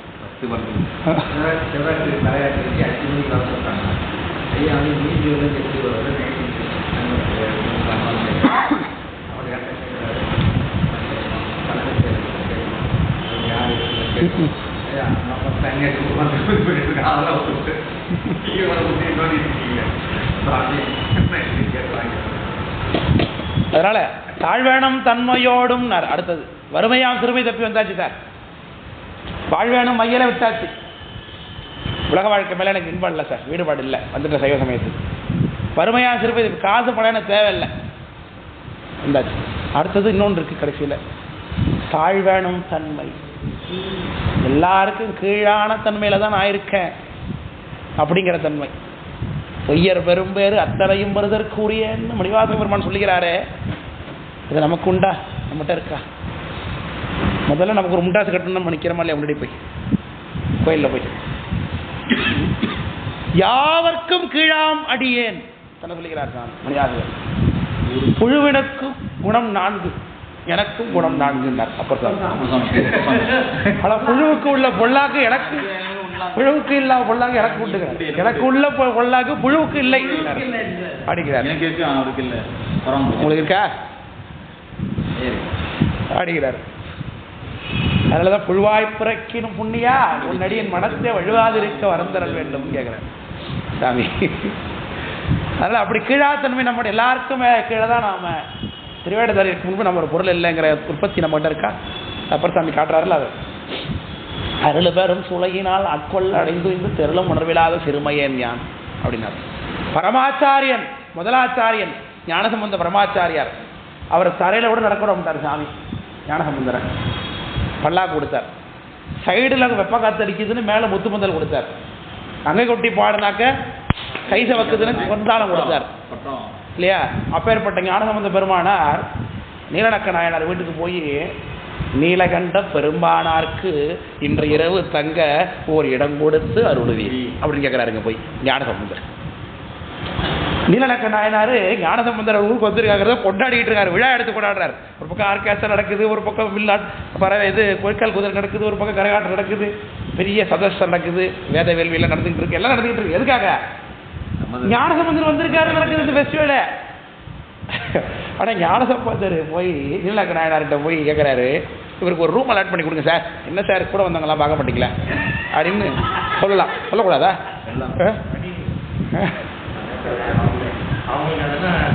நீலநக்க நாயனார் ஞானசம்பந்தர் காலால இட்ட வேலையை தலையால செய்ய காத்திருக்காரு. ஆனா நீலநக்க நாயனார்கிட்ட போய் ஞானசம்பந்தர் பாடுற கேட்கிறாரு, நீலகண்ட பெரும்பானார்க்கு இன்று இரவு தங்க ஒரு இடம் கொடுத்து அருள்வீர்கள் அடிக்கிறார். என்ன பெருமை ஆச்சாரியர்களுக்கு! அதெல்லவோ பணிவு. ஞானத்தோட அடையாளம் என்ன சார்? பணி. தன்னை முன்னிறுத்திக் கொள்வதா? என்னால் அந்த காரியம் நடக்க போகுதுங்கிறதையா? என்னால் இது நடக்குதுங்கிறதையா? இல்லையா? நாம் ஒரு பொருள் அல்ல அப்படிங்கிறத புரிந்து கொள்வதுதான் ஞானத்தினுடைய அடையாளம் என்பதை பார்க்கிறோம். அதனால தான் தாழ்வனம் தன்மையோடு சைவமாம் சமயம் சாரும் ஊழ்பரல் அரிது உயர் சிவஞானத்தாலே போழில மதியினானே போற்றுவார் அருள் பெற்றோரே அப்படின்னு சொன்னாரு. அடுத்து மனுஷ பிறவி பேசுறார். மானுட பிறவிதானம் வகுத்தது மணவாக்காயம் வானிடத்து 5 மாடும் அரண்மணிக்காக ஒன்றோ வானிடத்தவரும் ஒன்பேல் அரண்மனை அர்ச்சிப்பர் ஊனிடத்து உழலும் மாந்தர் ஒன்றையும் உணரார் அந்தோனர். இந்த உலகத்தில் மனுஷனா பிறக்கிற இருக்கியா? சிவருமானை அர்ச்சிக்கிறதுக்காகத்தான். அதனால தான் உலகத்தில் மனுஷனாக பிறக்க முடியலன்னு தேவன்லாம் வருத்தப்படுறாங்க. புவனியில் போய் பிறவாமையால் நாம் போக்குகின்றோம் அவமே அப்படின்னு சிவனுய்ய கொள்கின்றவாறு என்று திருமாலும் பிரம்மாவும் வருத்தப்படுறான்னார். ஆனால் இந்த உலகத்தில் மனுஷனாக பிறந்தவன் யாராவது சாமியை கும்பிட்றானா? ஊனெடுத்து உழலும் மாந்தர் ஒன்றையும் உணரார் அந்தோ அப்படின்னு சிவ படிக்கிறார். இது மனுஷனாக பிறக்கிறது. இதில் இப்படி பரசமயம் செல்லா பாக்கியத்தில் பரசமயத்தையே உற்பத்தி பண்ணாருங்கிறத தான் சொல்லுகிறார். பரசமயம் புறச்சமயம் புக்கும் புகழ் மிருதி வழி உழன்றும் பாட்டில் சொல்ற புறச்சமயம் புக்கும் புகழ் மிருதி வழி உழன்றும் புகழும் ஆச்சிரம் அறத்துறைகள் அவழடைந்தும் அருந்தவங்கள் புரிந்தும் அருங்கலைகள் பலதெறிந்தும் ஆரணங்கள் படித்தும் சிறப்புடைய புராணங்கள் உணர்ந்தும் வேத சிறப்பொருளை மிகத்தெளிந்தும் சென்றால், அதாவது வேத சிறப்பொருள் என்னங்க? வேதத்தில் சொல்லப்பட்ட உபனிஷத்தில் சொல்லப்பட்ட பிரம்மமான சிவபெருமான் தான் அப்படிங்கிறத எந்த பிறவியில் நீ உறுதிப்படுத்தி தெரிந்து கொள்கிறாயோ அந்த பிறவிக்கு அப்புறம் தான் நீ முதல்ல சைவ வேடம் தெரிந்து கொள்ளக்கூடிய பிறவியை உனக்கு கிடைக்கிறார். முதல் தகுதி அதுதாங்கிறார். இப்போ வேதத்தில் உள்ள உபனிஷத்து பொருளை தெரிஞ்சுக்கணும்னா முதல்ல என்ன பிறக்கணும்? பிராமணன் என்ன பண்ணதா தான் குறைந்தபட்ச அதிகாரமே அதுக்கு இருக்கு. இப்போ அப்போ தான் அந்த ஞானம் கிடைக்க சார்பு உண்டாகும். அப்போ தான் அந்த ஆராய்ச்சியில் ஈடுபடலாம். குறைந்தபட்சம் வேத சிறப்பொருளை மிக தெளிந்தால் சென்றால் சைவ திறத்தடைவர். அப்போ தான் உங்களுக்கு சைவ வழிபாடே கிடைக்கும். முதல்ல இதில் சரியை கிரியா யோகம் செலுத்திய பின் ஞானத்தால் சிவனடியை சேர்வர். அப்போ சரியை செய்யணும்னாலே என்ன வேணுங்கிறாருங்க? வேத சிறப்பொருளை மிக தெளிஞ்சிருக்கணுங்கிறார். இப்படித்தான் புறச்சமயத்தை பற்றி சொல்லுகிறார். அப்போ இதெல்லாம் ஏன் வச்சிருக்கார் சாமி? பல உயிர்களும் பலவிதப்பட்ட படிநிலையில் இருக்கக்கூடிய உயிர்களும் அதையெல்லாம் பின்பற்றி பிறகுத்தான் கடைசியில் சிவருமானுடைய திருவடியை சைவ சமயத்தை வரும். தாழ்வானம் சைவ தன்மையோட சைவமாம் சமயம் சார் ஊழ்பரல் அறியுதுங்கிறதுனால, அதனால அந்த சமயங்கள்லாம் அழியக்கூடாதுங்கிறதுனால நந்தாது தோற்றுவித்த, நந்தாதுன்னா அழிஞ்சு போகாதுன்னு அர்த்தம். நந்தாது தோற்றுவித்த நற்குறவர். எங்க ஆச்சாரியர்கள் தான் என்னது? நற்குறவர். விளக்கம் புரியுதா சொல்றது? அப்போ அந்த நற்குறவர்கள் என்ன சொன்னாங்க? முந்தவே எந்த முத்தி சித்தாந்தம் என்றார்கள். இந்த ஆச்சாரியர்கள் எதை சித்தாந்த முத்தின்னு சொன்னார்களோ சைவத்தில் அந்த முத்தி நிச்சயிப்போம் யாம் என்று சொல்லுகிறார். இப்போ சைவத்தில் அந்த முத்திங்கிறதுனால இப்போ சைவத்தில் வேறு முத்திகளும் இருக்கா அப்படிங்கிற ஒரு பேச்சு வருது இங்கே. அவற்றெல்லாம் என்னங்கிறது நம்ம அடுத்த வகுப்பில் விளக்குறேன். இந்த பாட்டோட அடுத்த 2 வரிகளை நம்ம அடுத்த வகுப்பில் பார்ப்போம். அடுத்த முத்தி நிச்சய வகுப்பில் பார்ப்போம். நிறைவு பண்ணுகிறோம். திருச்சி நம்பலாம் முத்தி எல்லாம் வழிகள் மோன ஒரு வழி வார்த்தை என்பது வழிபட ஆரம்பிச்சு 6 மணிக்கு தானே 3ஆம் ஆண்டு 2ஆம் ஆண்டு 2ஆம் ஆண்டு வகுப்பு 6 மணிக்கு இருக்குது.